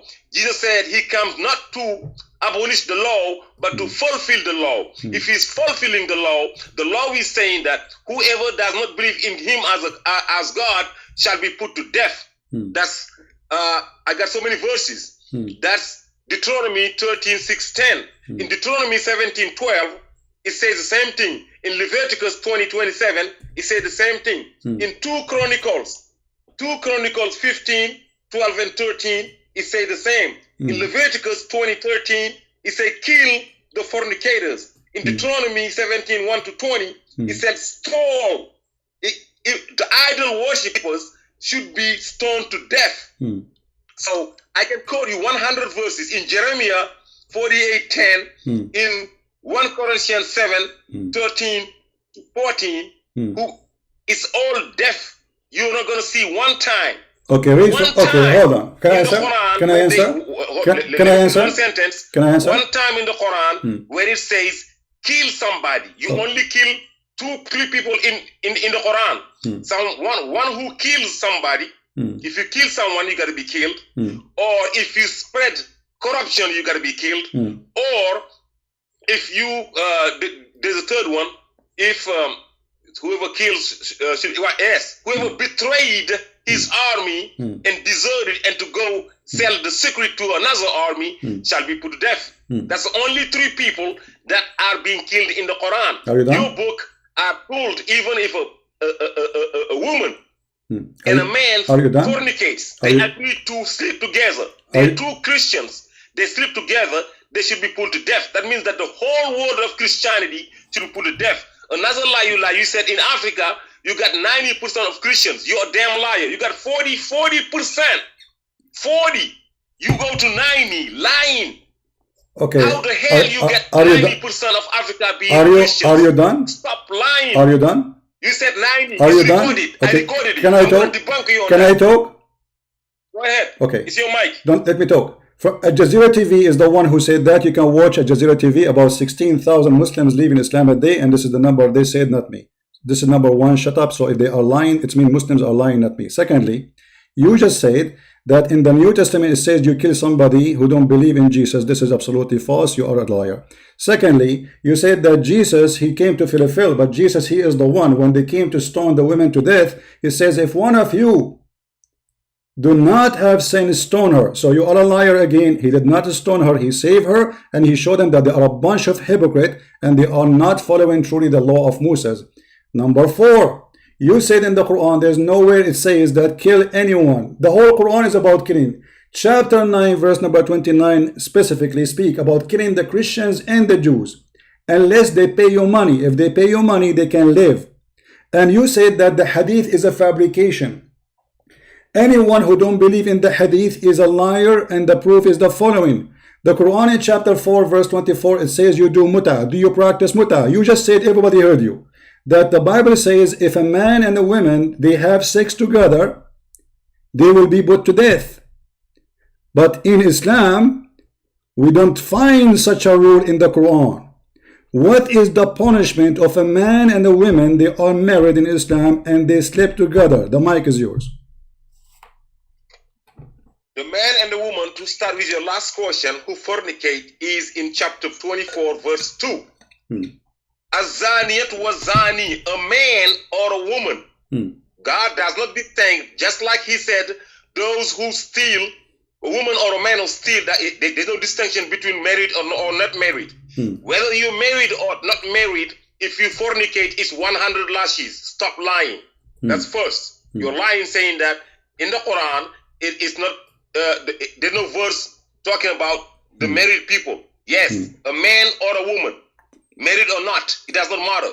Stop lying. Where it says that? Second of all, shut up. It's my time. No, before you finish, where it says that? Where it says that? It's recorded no matter what. Where it says that? No, show me where it says a married. We don't change the topic. Where it says if a married man, in the Bible it says it clearly. If a single and a man he rape a woman, he have to be killed. Otherwise, if the woman she agree, he can marry her. If a man is married, he have to be killed. Now show me in the Quran where we can find the law of Moses. Why are you cutting my time off? I don't want you to change the topic. You did not show me the verse. Topic. Okay. I'm talking about killing. Okay, what is the verse? I'm not changing topic. What is the verse about married women and men? If they commit adultery in the Quran, we will punish them. Listen, you're not gonna picture the Bible in the Quran. No, I'm telling you the laws in the Quran. So then you're gonna tell me what is a law for a married woman who steal or a married man who steal. God does not care if you're married or not. Married or not, it said whoever kills or whoever steals or whoever fornicates, man or woman, 100 lashes. I'm giving you a verse. Don't be stupid. And no need to say, oh, married or not married. No.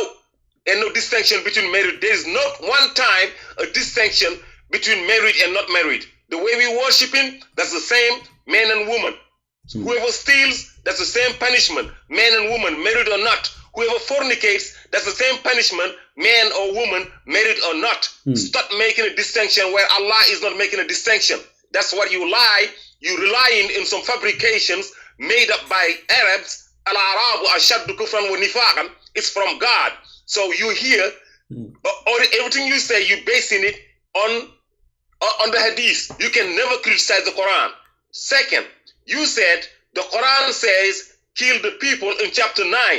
Allah said fight them. How can you say kill people, then they pay the jizya? How can a dead man pay the jizya? Fight. It's not kill, it's fight them till they pay the jizya. Killing and fighting, how can you replace the word fight and the word killing? It shows your deception. It shows your lies. It shows you're not truthful. Now, what else you said? Quote me now. I want you to put Deuteronomy 13:6-10 on the screen and read it for him to read. Put it out there. And you said Jesus come to fulfill the law, but he's not really fulfilling the law. What do you mean? He's a liar? He said, I come not to abrogate the law. That's from Jesus. That's his mouth. Himself saying that I am not denying the law, the law of Moses. I came here to follow, to fulfill mean to follow, to implement, to make it more efficient. This is the law of Moses that I'm following. I came not to abrogate. Abrogate is to eliminate, to stop. He's not stopping the laws of Moses. He's following the laws of Moses. Because that's another proof that he's not God, that because the God of Moses is the God of Jesus. Jesus did not send him. Jesus did not send Moses. Are you done? So Moses came. Don't be, every time you got caught, you said,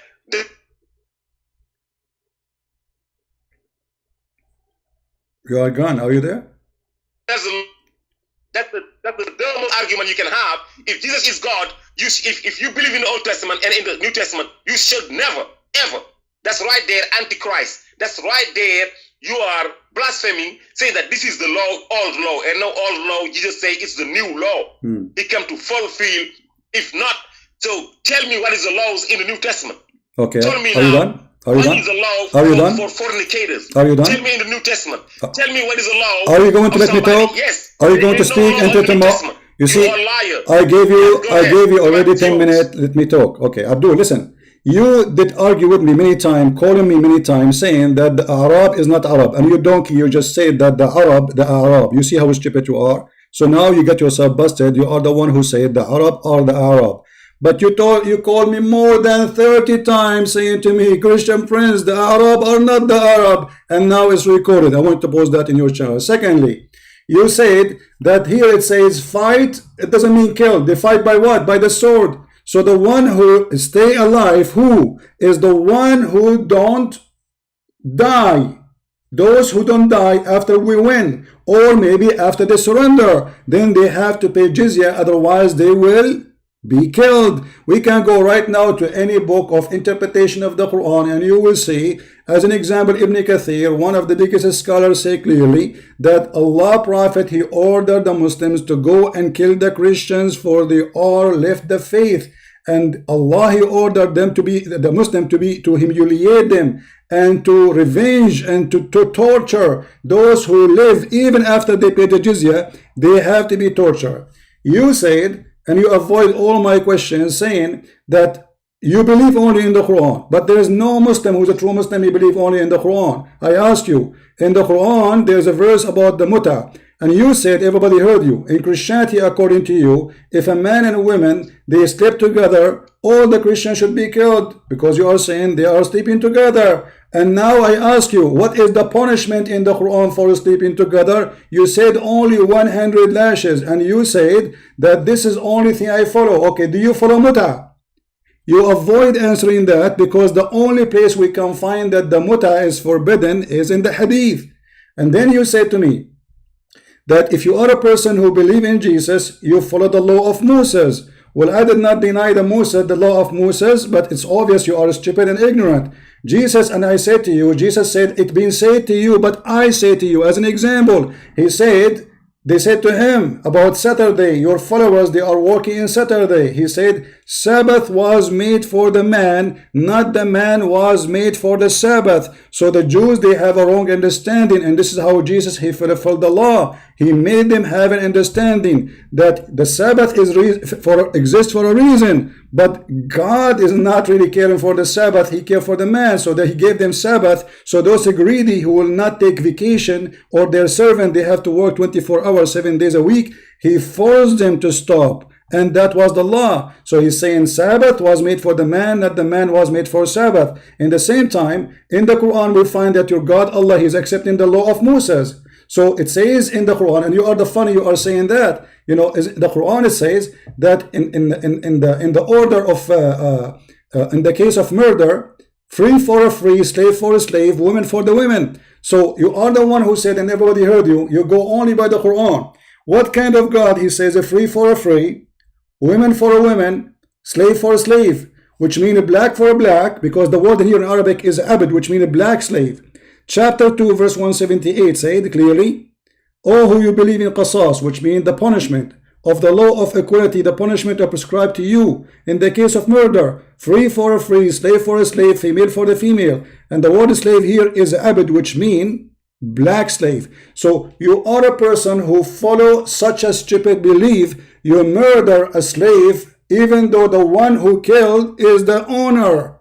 That is a murder. So look how many lies you came to me with. You said we don't kill, and in the top of that, when you say I don't believe in the hadith, this is just to wash your hands, but you are the one who quote for me hadith before, and you are the one who said to me you believe in that hadith, and we have you recorded. So you are an officially a liar, stupid, who keep changing his words, depend in the mood and depend in the station.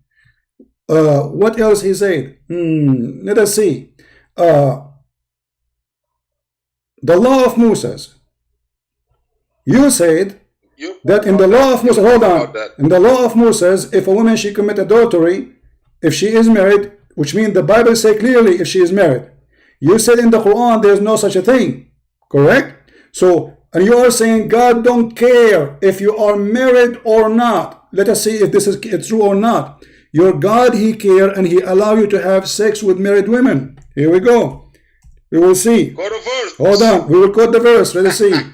Here we go. Chapter 4, verse number 24. Shut up. Chapter 4, verse 24. It says, forbidden for you women already married, except your right hand on possess. So your God Allah, he allow you to do fornication with married women, and this is why you are saying to me, yeah, in Islam, in the Quran, we don't have such a thing, because in Islam it doesn't matter if you are married or not. The fact the Quran say clearly, if you are married but you are a slave, still you can sleep with your with the master who own you, even though you are married. And this is Quran. I'm quoting the verse, so I'm going to go back to you. Chapter 4, verse 24, the same verse we are quoting right now. It is about muta, and it's about having sex with women who you hire them for money, for one night or two night stands. The Muslims today, they say that this is a forbidden, abrogated by the hadith, and you said you don't believe in the hadith. So do you still practice muta? Go ahead. Okay, first of all, everything, if muta is in the Quran, I will go by the Quran. Do you do muta? If muta, let me finish. I didn't cut you off. I do not go by the hadith. You are a liar if you say that I ever go by the hadith. Now look how coward you are. You quoted that verse. You said forbidden to you is also the married woman. Forbidden to marriage. You cannot marry a married woman. You see how sneaky you try to be? Allah saying that Allah quote, why didn't you quote the verse before? It says you cannot, or is it going to say you cannot rape your sister? You cannot rape your mother? Is already saying no, you cannot marry your sister. You cannot marry your mother. You cannot marry your niece. You cannot marry your father's wife. You cannot marry those who share the cycling with you. You cannot marry. It says you cannot also marry a married woman, and now you're twisting it. Look how sneaky you are. Look how coward you are. You cannot tell the truth. You're gonna have to invent. You're gonna have to lie. Now I quoted you. I will say one word. I will say one word. Hold on. I have to cut you. I have to cut you here. Show me that this is only about marriage. Hold on. No. Before you continue, you are trying to scare the disaster. I want you to show me a proof. I'm listening. You're the one cutting me off. Show me the proof. Yes, show me the proof, because I want proof. No, you are going to jump. No, we don't want to go back in circle. I want you to finish. I want you to finish your time. I want you please to give me the proof. Who is the one who agree with you? Coward. Who is the one who agree with you about what you said? Because some of shut up. When you say something, call me back. When you say something, you have to prove it, not a speech. Everything you said is a speech. This is about not to marry. Show me where it says it don't marry them. Call me back. Potato. This is not him. This is who? Hello? That's me. This is you. Okay. Let me finish my time. No, show me. Okay. Now, I just proved that. No, you proved nothing. I said show me. You're a coward, you're a liar. Show me where it says those are women who they are married, don't marry them. Where it says that in the verse. Here we go. Read verse 23, the verse before it. My friend, read the verse before it. Read the verse before it. And it's so, hold on. Okay. No problem. No, show me where it says. Forbidden for you to marry women who they are married. You stupid. Okay.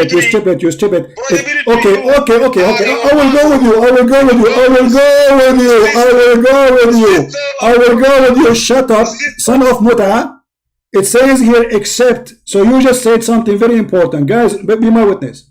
The coward, he exposes God. It says, already forbidden for you to marry a married woman according to ultimate fault. But here it says, except. So how they are married and you will marry them? Go ahead. Except those women who flew from their husbands in a war and come. They're married, right? If America is fighting France, America is a Muslim country. France is a Christian or whatever country.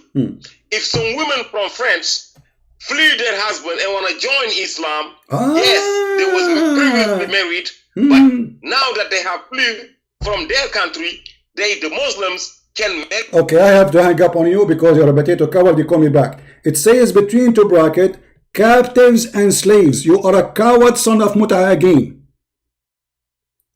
Show me where this is women who flee. Flee? They took airplane and they flee. It says in the front of us, this is your Muslim translation. Call me back. I have to hang up on you because you will not let me talk. We cannot talk in the same time.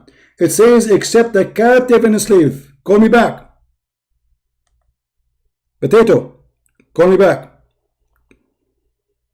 Coward, liar. I will call you.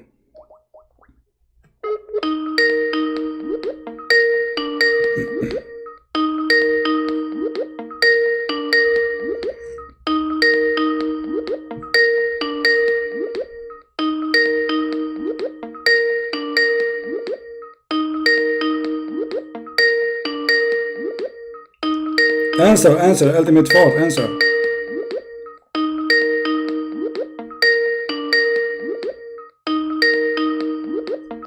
He's not answering. Guys, this is saying in front of us, captive and slave. And you can go and read all the Islamic interpretation. This guy, he gave speeches. He is a liar, he is a stupid, he is a donkey. Ultimate. Why are you cutting me off? Because we cannot talk in the same time. Does it say in the screen in front of you, captives and slave? Does it say captive and slave, or I'm making things up? Why are you cutting me off, brother? I'm not your brother. I'm not your brother. I don't brother liars. No, listen. Does it say captives and slave? Yes or no? In the Quran, in Islam. Does it say captive or slave? Does it say captive or slave? Don't change the topic. Don't change topic. Don't change topic. Does it say captive or does it say captive or slave? Does it say captive or slave? Why are you cutting me off though? I'm asking you. Does it say captive or slave? You kept on cutting me off. I never cut Does it say captive or slave? Because you are jumping. I don't go by speeches. You have to give me a proof. Each time we talk, I give you the time. You speak for 10 minutes. You give me a speeches. So now give me the proof. Okay, who is the one agree with you? This is not about captive or slave. Shut up. No. I will not let you talk unless you prove it. Otherwise, you have to admit that you are an official liar. Call me back. You have to show me one Muslim agree with you that this is not about captive or slave. If there is one Muslim agree with you that this is not about captives and slave, yes or no? I said, let me finish. I'm asking you, if there is one Muslim agree, if there is one Muslim agree with you, I will let you finish. If there is one Muslim agree with you, no, this is not, no, because if you are the only one, if you are the only Muslim who have this belief, it means you are not a Muslim.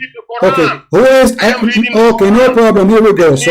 So shut up. Don't call me again because you are playing games. Obviously, you are a coward. You are a son of Muta. You are not reading the Quran. It says in the Quran, "Malakat aymanukum, you donkey." This is the Arabic word. Your right hand possess your donkey. You are not reading the Quran. So. We give you 10 minutes, you give me speeches. We don't believe in that. We don't believe in this. We don't believe in this. But you give me no proof. This guy, he have his own version of Islam. In the front of us, it says, whom your right hand possess. Between two brackets, the captives and the slaves. Which Muslim agree with you? Not a single one. So Prophet ultimate fault, he have a new Islamic religion, nobody agree with it except him. So why want to talk to you? I'm not going to waste my time. You see why I lose my voice? I say to you, just give me the proof. Let us read the verse. Okay, read the verse. It says your right hand possess, you idiot. Which interpretation agree with you? Not even single one. You are a fraud. So this is what this guy he do. He call names.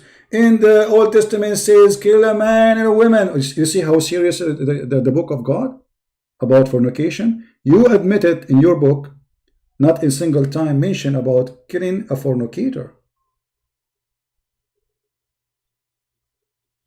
For Muhammad is a fornicator anyway. And not only that, this chapter is about muta.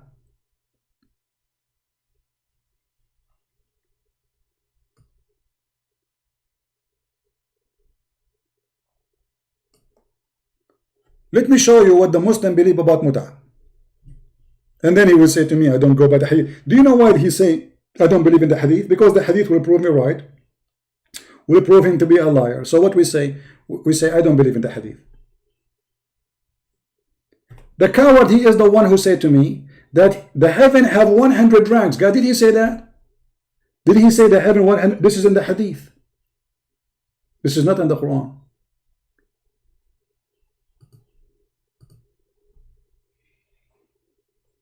$100 floor.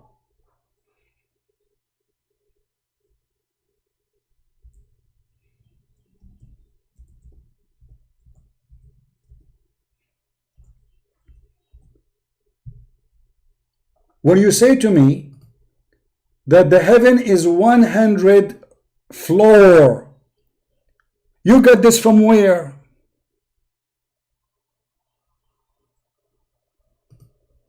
From the hadith. But you just said you don't believe in the hadith.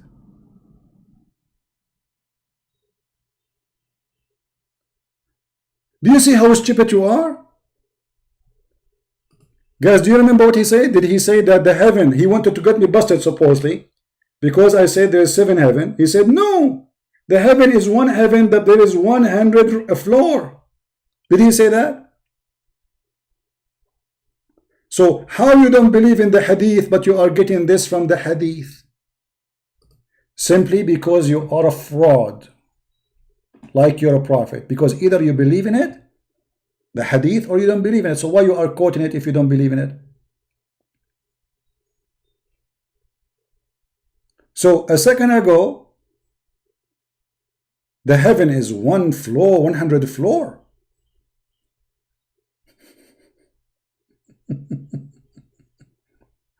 A second after, he don't believe in the hadith. The hadith is made by the Arab, and this guy, he called me 100 times saying to me the Arab, the word the Arab are not Arab. And now he said the Arab, the Arab. He said that. This is a hadith.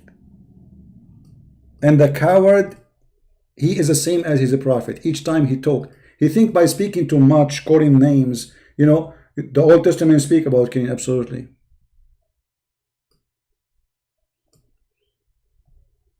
You see the hadith? This is what you quote for me, you potato. You did not quote Quran. And it is da'if. So not only you quote for me a hadith, you quote for me a da'if hadith.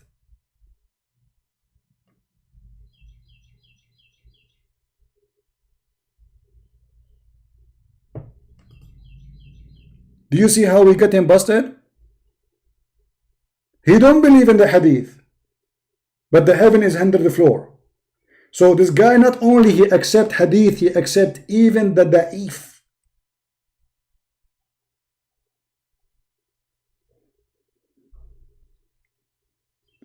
Don't forget, guys, to copy this recording and post it in his channel or next to him, so he can, people, they can laugh at him. I don't believe in the hadith. It's written by the Arab, the fabricated. But this guy, he called me more than 30 times to say to me that the word Arab, that does not mean Arab. He said the Arab, the Arab, the Arab. And the funny, I am the Arab and he is not, and he want to teach me what Arab mean. And he keep calling me Christian Prince. Arab does not mean Arab. Christian Prince does not mean Arab. The Arab does, yeah, you idiot. I don't know. He said to me, it doesn't mean Bedouin too.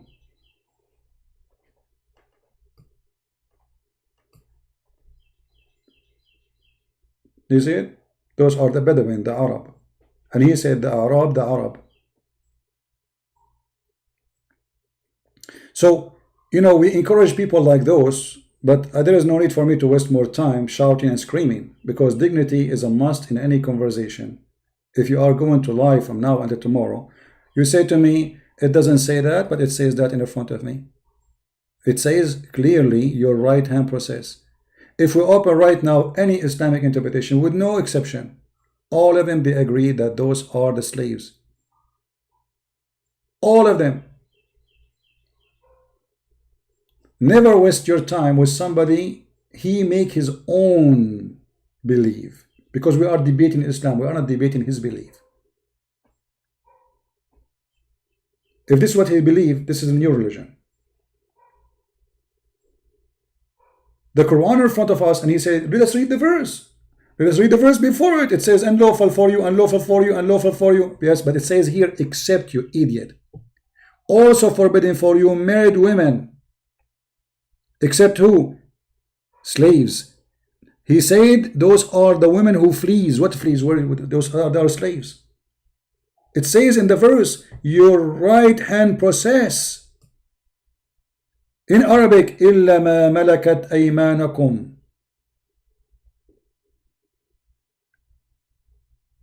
If we open right now any interpretation, who is a Muslim in the chat? Who is a Muslim in the chat? Choose for me any interpretation you accept, and you will see all of them, they agree with me. Not a single one of them agree with this false liar.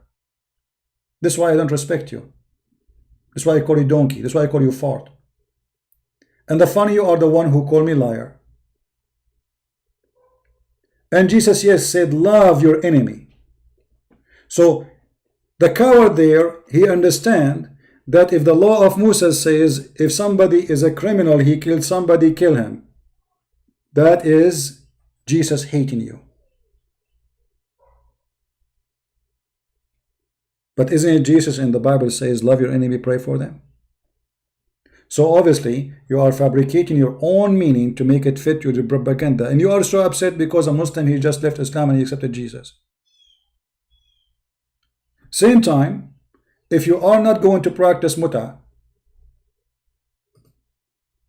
he said, I accept everything in the Quran. That's mean Mr. Ultimate Fart, he rent women every Friday evening for sex. He said that. He said not accept the hadith. He said he accept the Quran. If we go in the Quran, we will find this.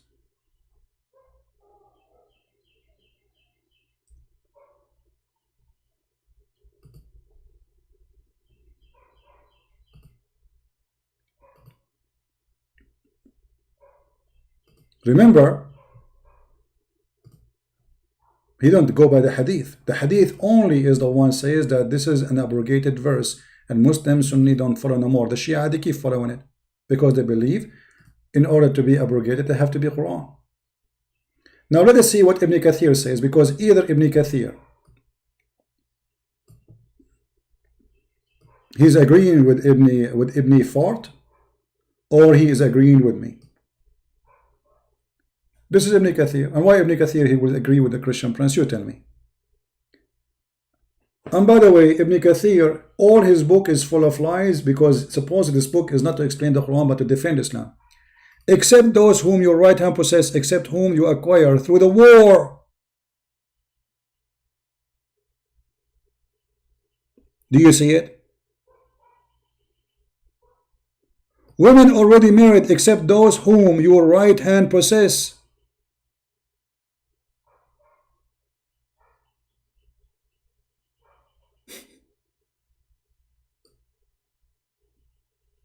Coward potato. And this is about the muta. And not only that, Muslims believe that muta is a practice of renting women. You see here, we don't want to have speeches, we want proofs and reference. This guy, he makes speeches.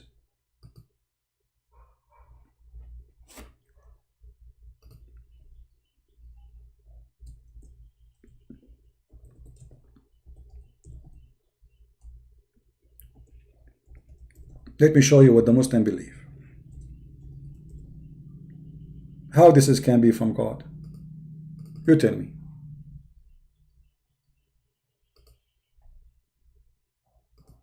He just quote for us that the Bible speak clearly against fornication. Clearly. We have a book.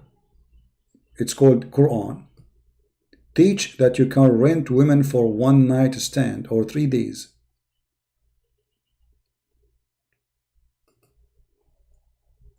Read carefully with me, please.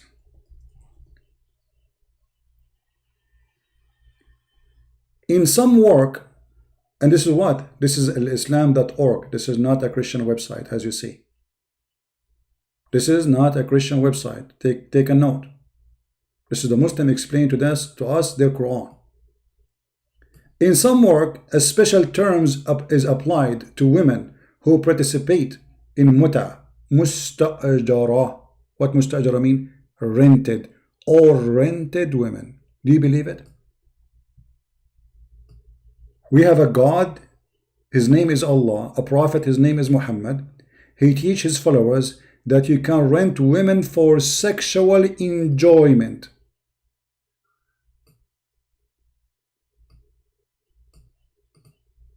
Muta is considered as a kind of rental because in general a man basic aim is kind of marriage is sexual. This kind of marriage is sexual enjoyment.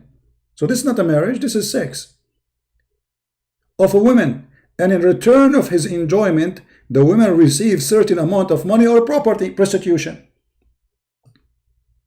This guy, he said he don't accept the hadith. So he practiced mut'ah, his sister practiced mut'ah, maybe his mother, she practiced mut'ah too.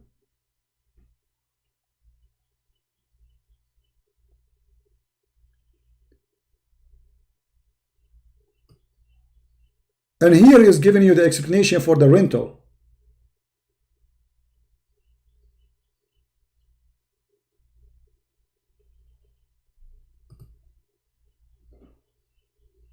Rental. So he quote for us verses from the Old Testament about how serious the crime of a married man committing fornication and how serious the punishment is. It is death. He quote for us from the Quran that if somebody did the zani was zaniya, they did fornication, we do less than 100 times. First of all, this is not about married people, and all Muslims agree. This is about single.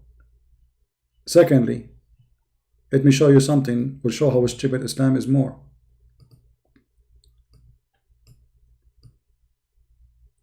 If a man is a homosexual in the Quran, you beat him with sandals.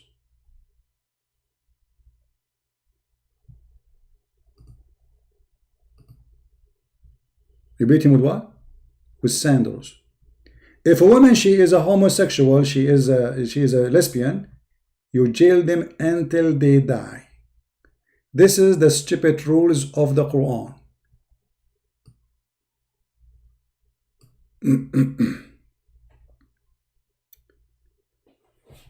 Sorry, this is chapter 5. Oh, hold on.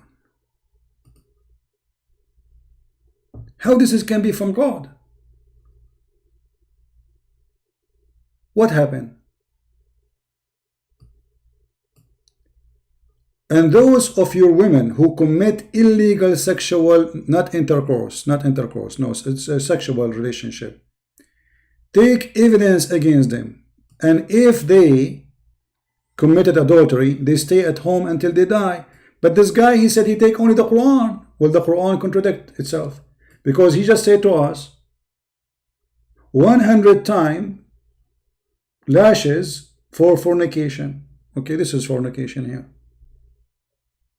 It says you jail them until they die. And if two men, here in the alliance says men and women, that's not true. If two men, but I will go with him because it says, according to the translation, men and women, we'll go with it. Among you who commit illegal sexual intercourse, punish them both until they repent. Okay, which one will take?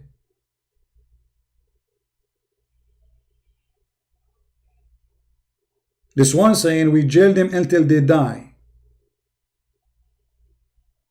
This one saying until they repent. The fact is, the first one about lesbian, if two women they have sexual relationship, and you know, we can open the interpretation. Just go, hold a second, because they might say, well, it doesn't mean that this guy is making things up. This is not about what he's saying. Let us see. Give me a second.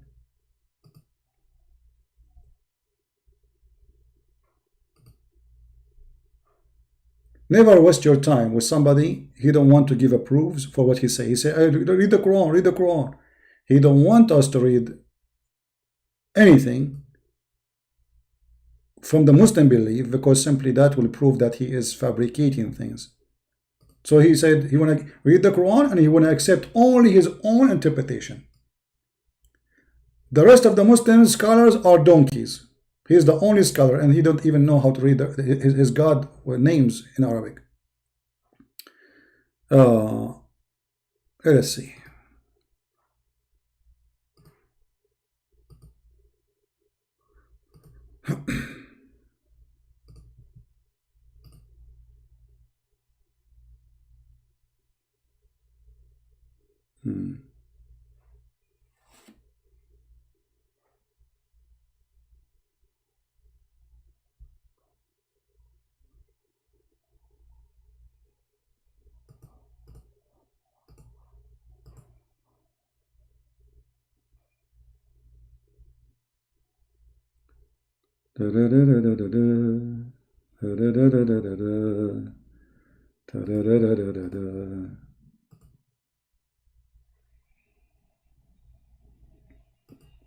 I'm just opening the interpretation. Give me a second.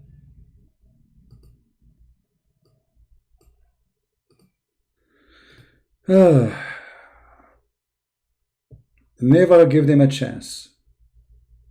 To talk forever, prove nothing. You want to prove it? Go ahead. You want to make a speech? No.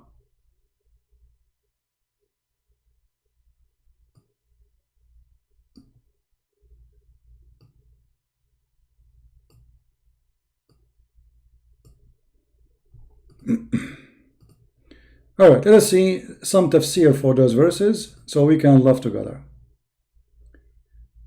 If two men, they have sexual relationship, according to the Quran, what we do? We beat them with sandals until they repent. Read with me carefully. Finally, this website, because this website sometimes doesn't open. You have to click many times, refresh. Okay. And if two of you commit that, the lewd act, adultery or homosexuality, intercourse, punish them both with insult and beating them with sandals until they repent. Do you see it? So the punishment of homosexuality in Islam is to beat a gay by a sandal. But he might get excited more if you do that.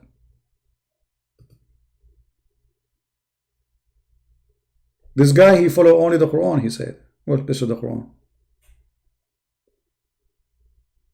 No punishment. It just says hurt them. It doesn't even say punish them. فَآذُوهُمَا, hurt them. Doesn't say punish them. فَآذُوهُمَا. Adha is hurting somebody. How we hurt them? Beat them both by beating them with sandals. But if they repent, let them go. So how come if the women, they do the same act, we jail them until they die, but if there is two men, they have the same action, we beat them with sandals?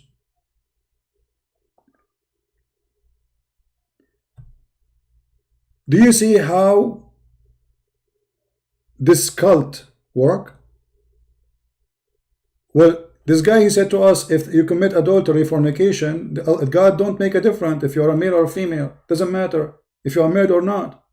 He said that. And the punishment is 100 times. So what this one is about? And what the one before it is about?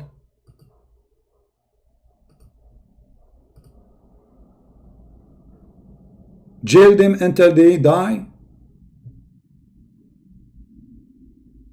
Until they die.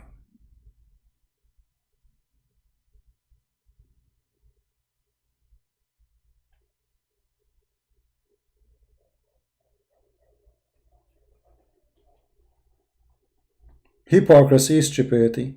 So look what we have. We have muta, and the Muslim, they don't consider that fornication. This is a clear evidence that this is against the law of Moses, against the God of Moses. The guy he quote for us from the law of Moses, how God, he make it so clear that if there is a man who rape a woman, the punishment of death. If a man is married and a woman she is married, the punishment is death. Here, very lousy religion. And not only that, Muhammad, he said it clearly. Now he will say he don't accept the hadith, but we got him busted. He accept the hadith because he said to me that the heaven is 100 times level. This is hadith, and this is da'if hadith, according to them. But by the way, da'if hadith still accepted. Don't think da'if is bad. No, it's just a rank. But the funny, he's not only quoting a hadith, he's quoting da'if hadith.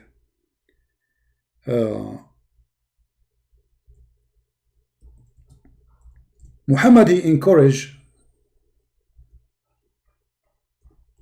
men and women to have sexual intercourse for fun. This is why it's called muta. Read carefully.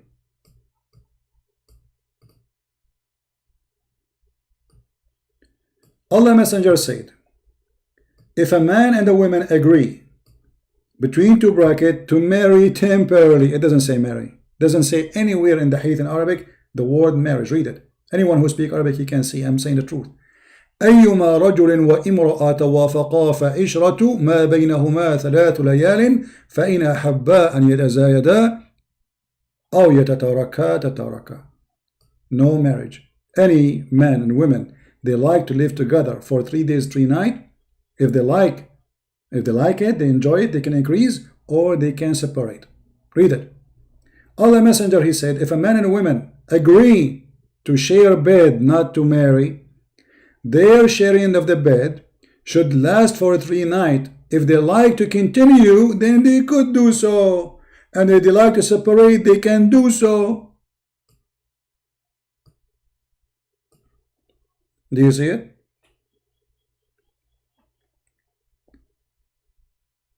Why you are cutting me off? Because I want you to, I give you the mic for 10 minutes. You give me a speech of your own false Islam. This Islam does not exist. Secondly, the stoning to death was in the Quran as a verse, but the goat ate it. If you remember the story.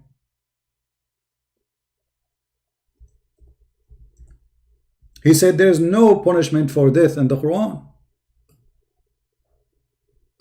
The fact this was Quran. The verse of stoning to death. Who said that? Aisha. This guy, he's saying Aisha is a liar. Of stoning to death and breastfeeding for adult 10 times. So Islam teach breastfeeding for adult 10 times, which is very lovely. Any adult will like it, especially if you are a pimp. You go in the street, start suckling women. And verse of stoning. So this is a verse. This is a verse and this is a verse. Both of them, they are verse, are missing from the Quran. How is missing? The paper revealed, and the paper was with me under my pillow. When the Messenger of Allah died, we were preoccupied with his death, and a tame sheep came and ate it.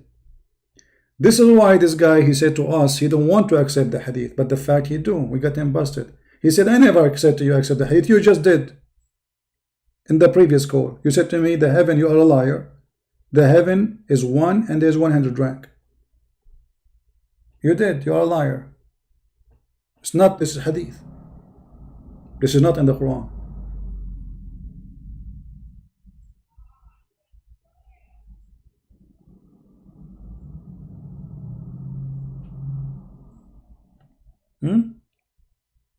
Who is a Muslim who would like to call us?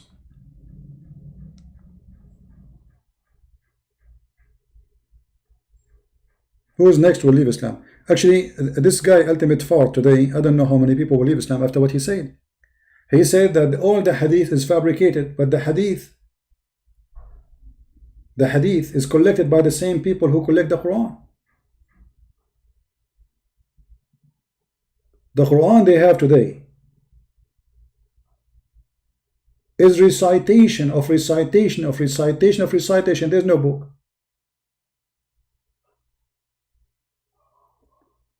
And both of them, they start being collected in the same period of time. And if the Muslims accept those hadith for all those centuries with the Quran, that means they examine them both in the same time and they accept them both. So why this guy is saying, and the Quran say clearly, أطيعوا الله وأطيعوا الرسول, which mean أطيعوا الرسول وأطيعوا الله, which mean you have to obey Muhammad, not only obey Allah. So how we obey Muhammad if we don't accept the hadith? Because if you obey Allah, that's the Quran. You see all those verses saying the same.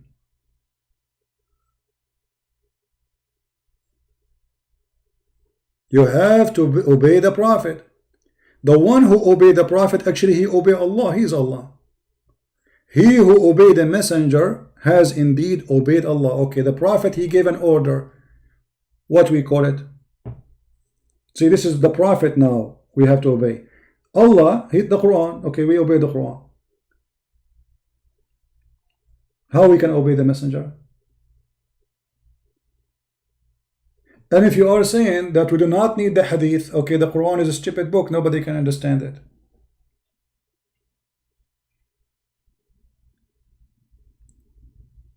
Based on your statement, we should not have any book beside the Quran. So how do you understand what happened here?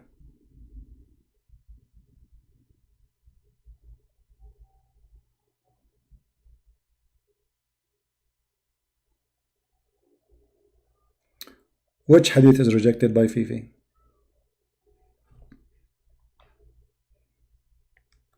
They can, they can reject whatever they want.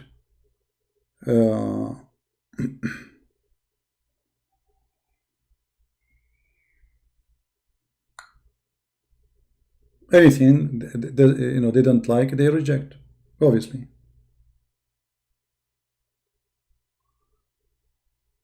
Isn't it obvious?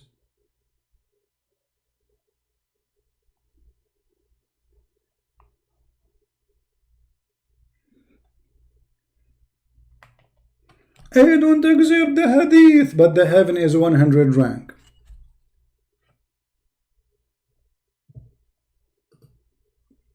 Learn at least from your prophet how to lie. The Arab are not the Arab.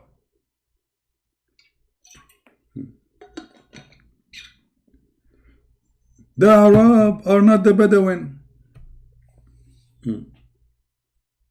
Here we go. He just admit today by his stupidity that he was lying to me all this time. He called me.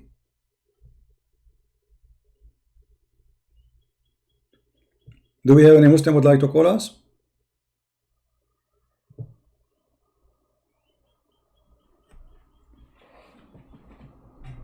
Sometimes we are bored. We let him call because we want to have fun, but there's no point of continue. That's it.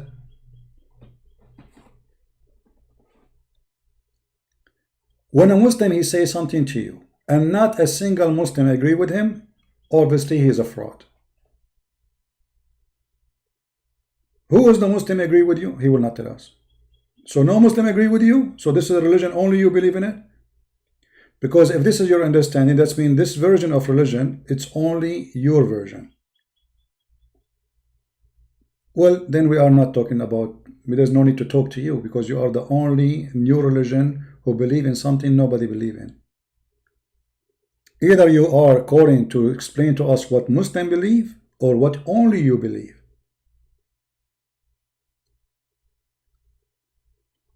Muhammad Al-Fariz. Okay, why he call me? Don't call me. Call me Mr. Muhammad.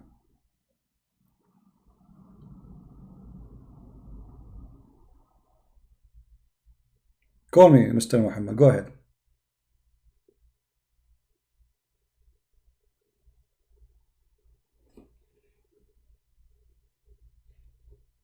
You did lie. You said Jesus don't say kill. And I showed him the chapter 9:29. He says, it says fight, not kill. How you fight? In which, what do you use? You use a lipstick? You fight, you conquer, you kill as many as you kill, and then the one who stay alive, you force them to pay the jizya. And they have to be subdued, and they have to be humiliated. If you go, here we go. Just to show you how they lie. I mean, amazingly, it's stupidity. It's just, they help me, by the way, because the more they lie, the more people wonder, okay, why, if this guy is a truthful, he is believing in true God, why is lying?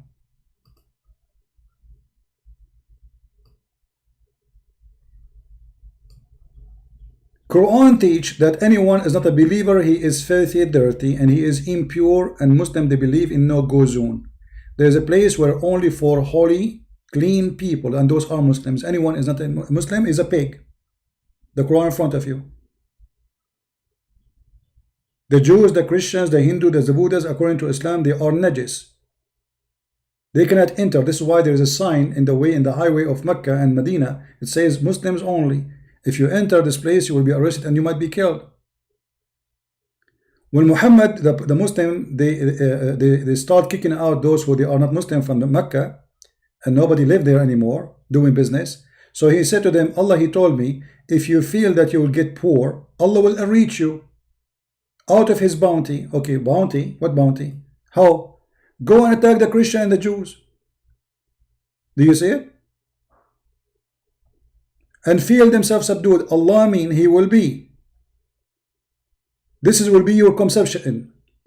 For closed market that you feared would result. Therefore Allah order them, because they lost their jobs, they closed, because they believe now that people or that Muslim are dirty, so they kick them out from the market. He said, and don't worry, I will order you to attack the Christians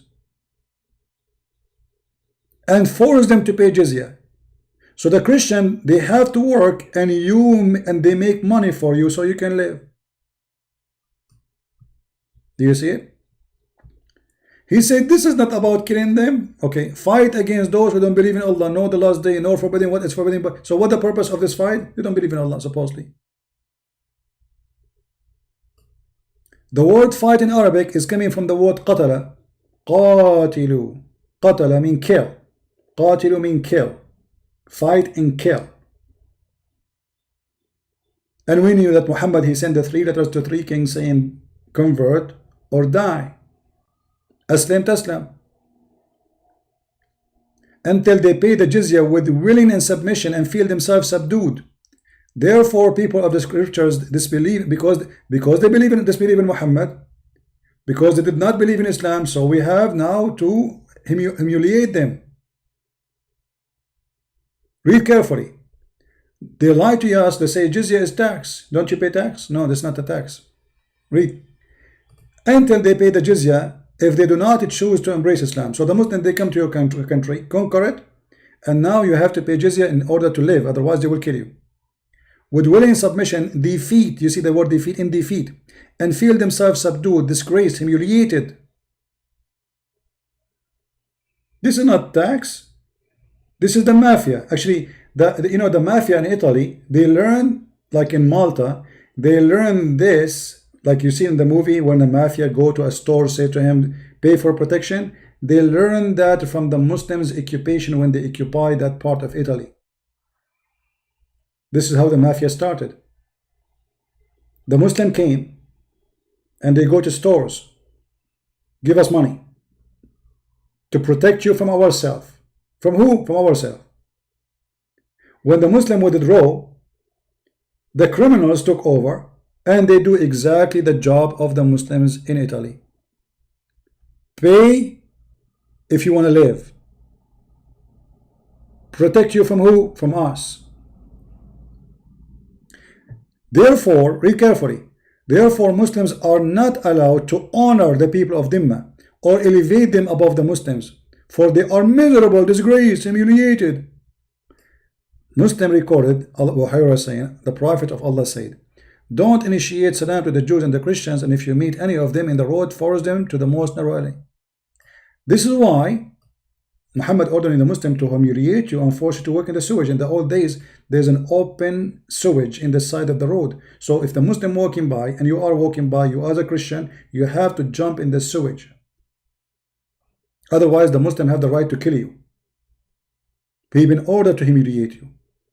This is why the leader, the faithful Umar al-Khattab, may Allah pleased on him, demanded his well-known conditions to meet by the Christian, those conditions to ensure their continued humiliation, disgrace, insult. Do you see why we should not allow such a liar to talk? Because either he have to prove it, or he is fabricating things. We don't need to listen to fabricator. There's nobody can debate a liar. You cannot debate him. You will show him this, he said, I don't agree with it. You show him that his prophet saying, he said, I don't agree with it. When he want, he agree with the hadith. When he want, he don't agree with the hadith.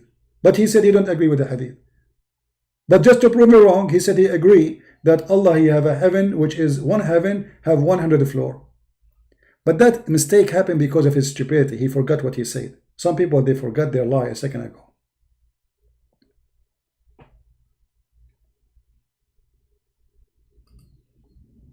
Do we have any Muslim?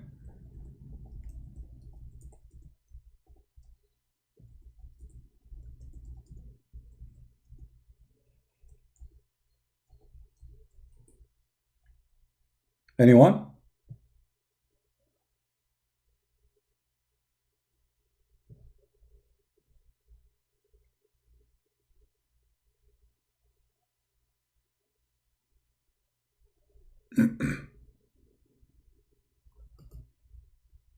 Who is a Muslim would like to call us? Mayday. Mayday, Mayday.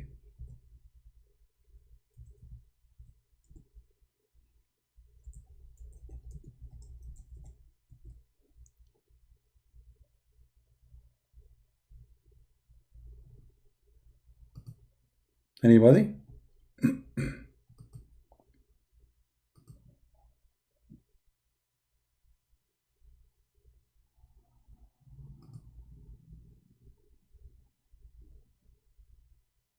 Hmm.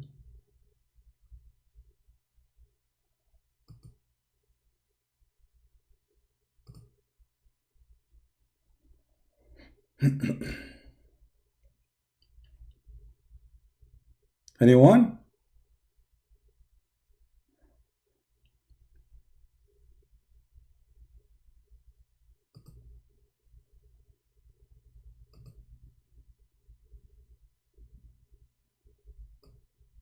Nobody?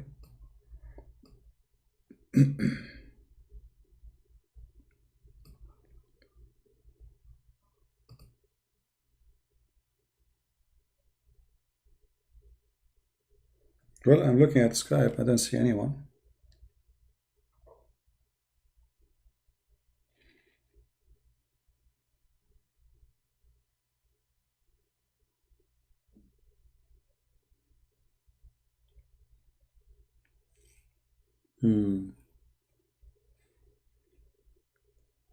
So what? The only one we have is Ultimate Fart?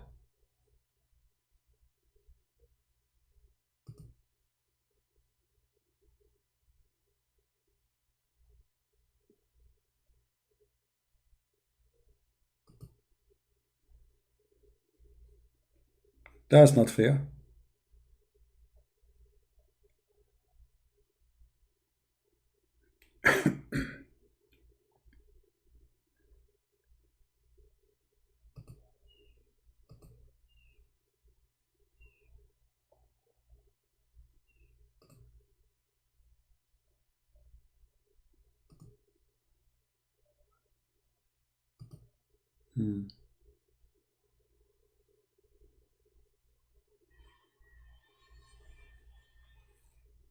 Who have a question? Who is a Muslim would like to call us?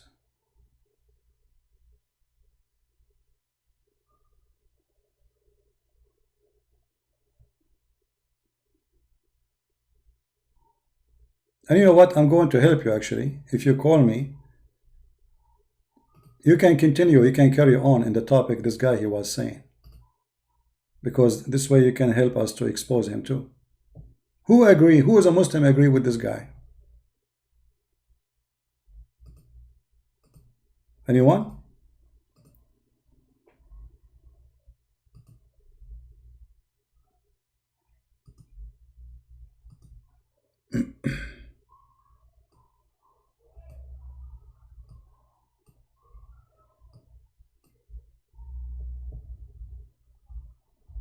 Should we accept the hadith or we reject the hadith? Can you be a Muslim without the hadith?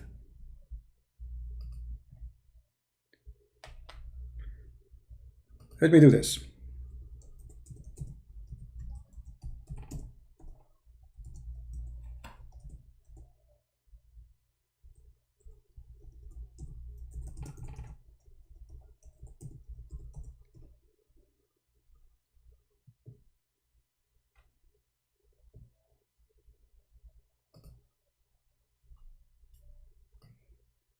Read carefully. This is the Muslims explaining that you cannot be a Muslim and by reject the hadith. Does anyone who reject the Sahih hadith become a disbeliever? Praise be to Allah. Firstly. Secondly.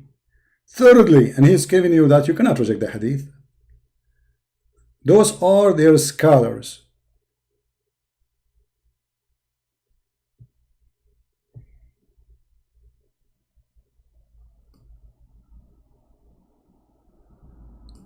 The one who denied that we should follow the Sunnah is a disbeliever.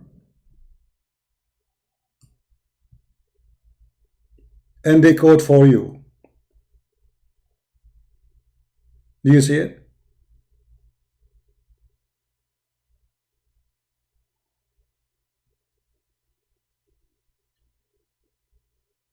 I mean, the article is very long, but we got the answer. You are not a Muslim. But we understand why they reject the hadith, because it's a shameful statement of Muhammad. Muhammad, he exposed himself. The more he talk, the more he do poo-poo, the more he make mistakes, the more he's exposed. So what we do, in order to eliminate proving me wrong, I will say, I don't accept the hadith. Okay, what about the Quran? And then he will try to make his own Quran interpretation.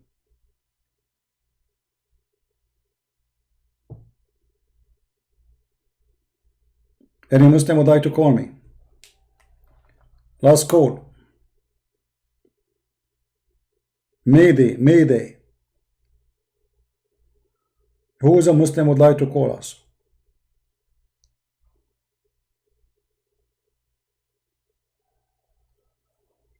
Anyone?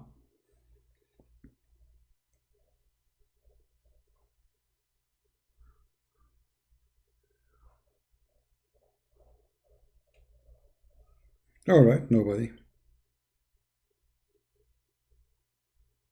No problema.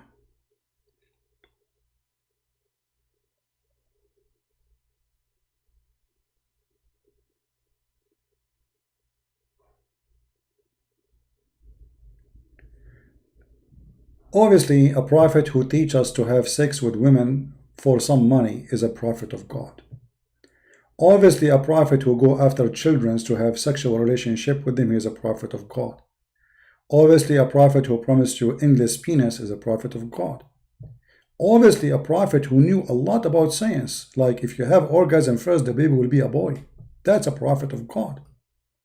Or the baby will look like you. That's proven by science, my friend.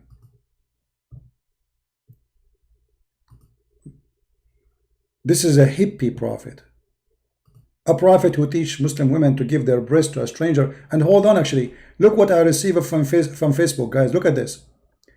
Posting a hadith of Muhammad, it says, your post goes against our community's standard of nudity or sexual activities. I just received this today. If you post a hadith of Muhammad as it is, This is against our standard of nudity and sexual activities. And by the way, I find Facebook is the most stupid hypocrite. I'm sure the one who did that is Muslims, you know. They are ashamed of this hadith. I mean, in Facebook, there's women showing their boobs, showing their ass. I mean, or even naked. And yet this is, I post a hadith, and this is against your, yeah. The Muslim complain, this is amazing, this is stupid, the Prophet is get busted, so we should stop it, let us flag it. And I will post it again, and again, and again. But by doing this, you prove to us that Islam is nudity and sexual activities. And this hadith about what? Aisha, she is ordering, and the wives of the Prophet, ordering men to go and nurse from Muslim women who they are relative to them so they can enter upon them.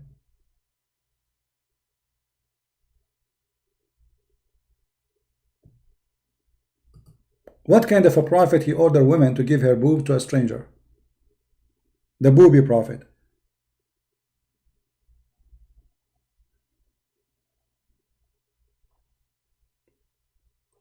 Even Facebook ban your prophet statements and your Aisha statement, because the one saying that is Aisha, so Aisha is a sexual nudity woman. According to Facebook, when Aisha she talk, she is doing sexual nudity. So imagine this, Aisha, she have an account and she posts this because she's the one who's talking, not me. And then Facebook will say to her, your post is against our rule. You are practicing sexual and nudity.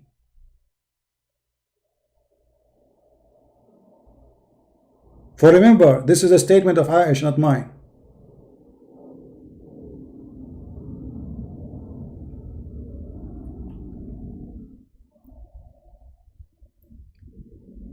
Any Muslim?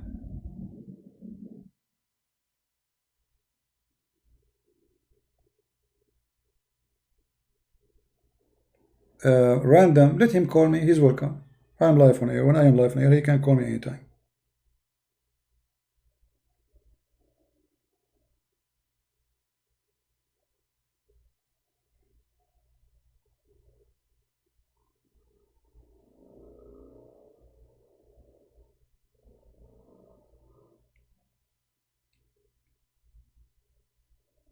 You wanna call me? Call me.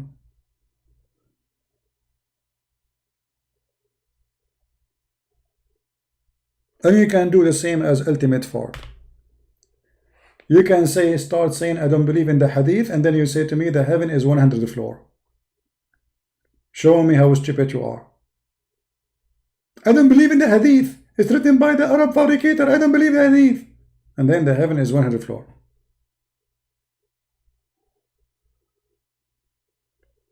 At least they show their face. Well, they dare to show their face. I don't show my face. I am the same as Allah. Allah, He speaks from behind the veil. Do you show yourself? Do you show your face? Show us your face. Are you sexy? Call me, show your face. I will put you in the camera. Let me see how brave you are. Because if you refuse to show your face, that means you are a coward. This is your logic. Okay, call me, open your camera, and show us. And don't worry about the American airplanes. You know, they are scary here. The Marines, you know, they are doing some practice in the area. So just call me, open your camera, brother. I will put you in the screen. Aren't you brave? Well, you are the brave. So why you don't show your face yourself? I am allowing you to open the camera, show us your face, show us whatever you want. There's a Muslim, he called me to debate me. He have a picture of him naked. And then he complained to YouTube.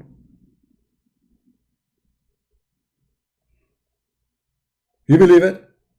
He have a picture of himself. This guy, obviously, he do like a chat with women, showing his, you know. The guy calling me to defend Allah and he's naked. Do you have the same? My camera is open. Why you don't see me? I'm not sure. You don't see me? My camera is open. If you don't see me, it's mean Allah, He blinded you. Allah don't want you to see me. Open your camera. Stupidity. Get out of here. We don't have time for kids. Do we have any brave Muslim here?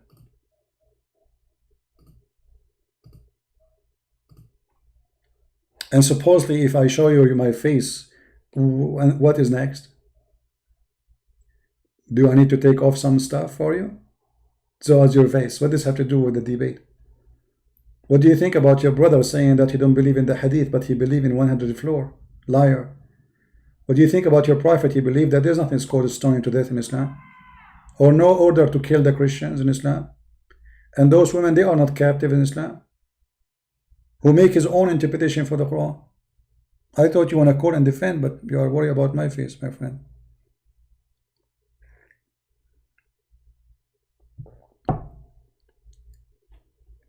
Call me in Skype. I will put you in the screen and you will become famous, like Zakir Naik. And I promise you, if you call me, I will speak to you as if I am Zakir Naik. Right away you call me, I say to you, Assalamu alaikum, brother. Brother, what the question you have for me? Christian Prince, I challenge you to show me that the Bible is from God. First of all, I'm going to tell you the reference, and I want you to read for me. But before you do that, you need to open the camera for us. You want the camera? Exactly. Because this is the only way to prove to us that you are brave. And please, be sure that you are reading and wearing a proper clothes. Because we are live on air and many women, they will see you. The proper clothes? Like what exactly? As an example, the Prophet, he used to wear proper clothes. And he used to cover himself by wearing the clothes of Aisha. The Prophet wear the clothes of Aisha? Exactly. So I want you to wear the clothes of your wife when you call us. Do you want to do that? I want to see how brave you are practicing your Prophet teaching, wearing his wife's clothes, and you call me and you open the camera. And I swear, not to swear, I don't know, I can't swear, I'm a Christian. I promise, I will put your life on air. A prophet wearing his wife's clothes, he must be so brave. Because simply I don't dare to do that. I don't dare, really.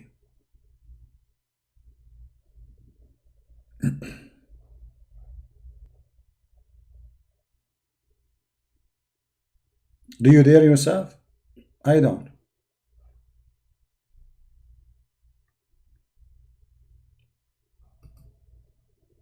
So, I mean, look how lucky we are. The only one we got, but we got lucky, and we have somebody left Islam at least. But the only one we got is ultimate.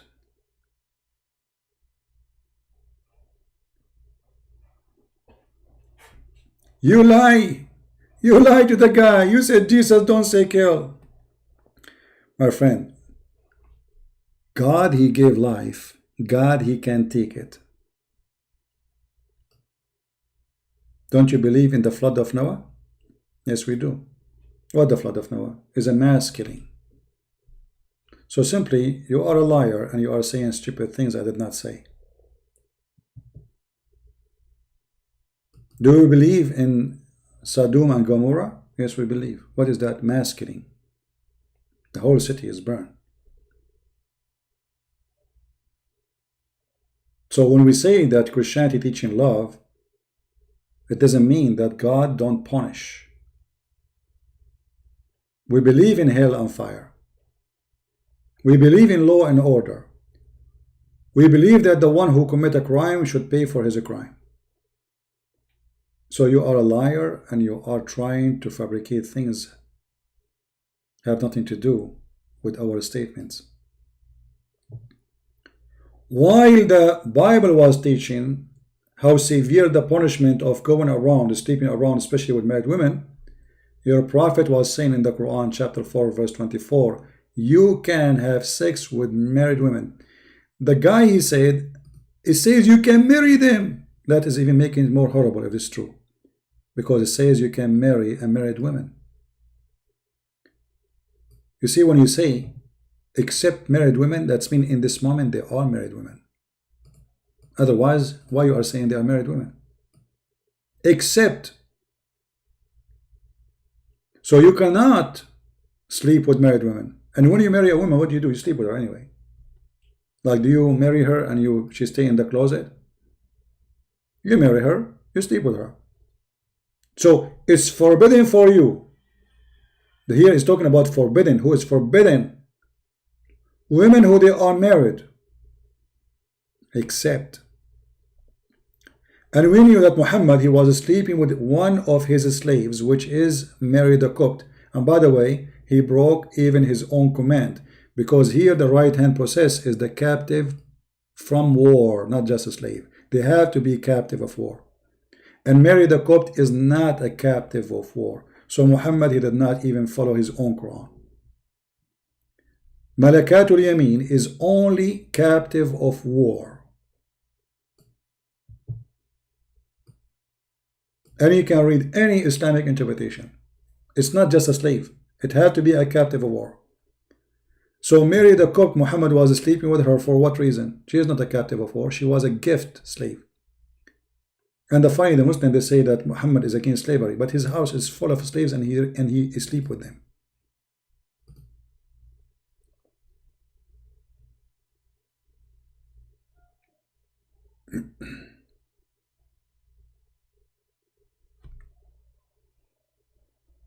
No, not whatever you enjoy them. It's whatever you enjoy it. You see, the translation is false. See here, it says whatever you enjoy them. Right? It doesn't say enjoy them.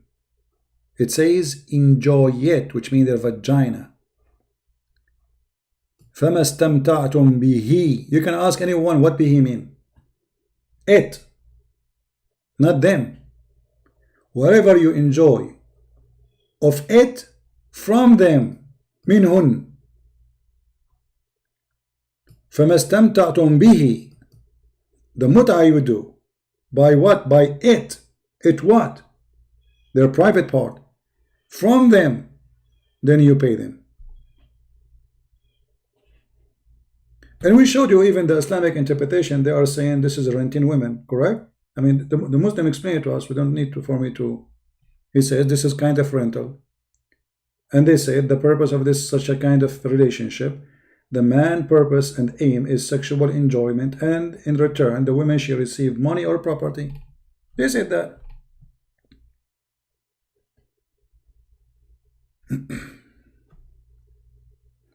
No, this is a different person. Mary the Copt is not a woman. He killed her family. She been given to him as a gift from Egypt. That is different women. Many women, they are killed and kidnapped by Muhammad. Many women.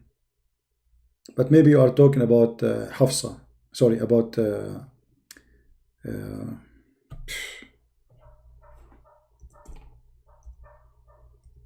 when we getting old.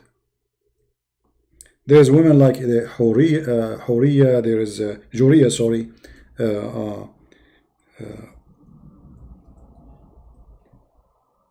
And you see, this is about Bain al-Mustaliq. See, this is Juriya. There's many stories.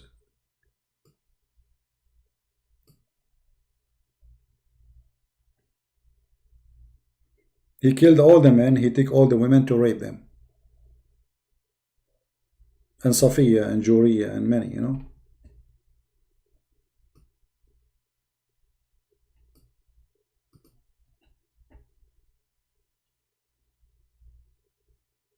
Translation for the Quran, not much. I'm very slow because I'm busy with many things. The only thing to go progress, maybe I need to stop doing live broadcast. But as you see, what we do is extremely important. You see, he attacked them, and those people did not do anything to Muhammad, nothing. Even later, Muhammad, he told this woman, like, he killed them because he heard stuff. Same as what happened to Safiya. He heard. Somebody told him stuff that they don't like you. We go kill them. Slave them. He heard.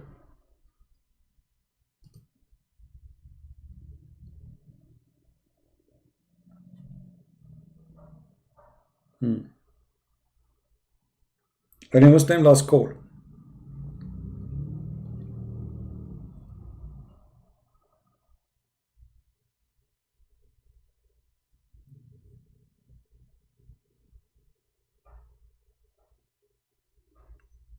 Anyway, guys, don't forget to download the video before this one, because we will take it down. And this one today, we will leave it for you for some time, and then we will take it down too. And we want to give a chance to Ultimate Fart to download the video. Please, Ultimate Fart, if you're listening, don't forget to download the video, because later, maybe by evening, by tomorrow, we will take it off. So please, Ultimate Fart, I want you to take this. Don't cut anything. Don't be a coward. Put it exactly as it is in your channel. I want you to be proud, my friend. I'm sure you are very proud. All the Nigerian Muslims will be proud of you. And they will support you anyway, whatever you say. Don't worry. They are Muslims. All right? So, guys, I want to say thank you for being here. May the Lord bless you all. And pray for the Muslims to see the truth, and the truth will set them free. If you'd like to learn more about the cult of Islam, you can read my books. You can find them in Amazon. And if you are an Indonesian, you like it in your language, actually I have the book for free, and they are posting it in many channels in Indonesian language. So those who are from Indonesia, you can read it for free, and I hope soon we will have the second book in Indonesian too. So thank you guys for being here. May the Lord bless you, and I will see you soon again. Christ is Lord, Islam is force. I mean to that. See you soon.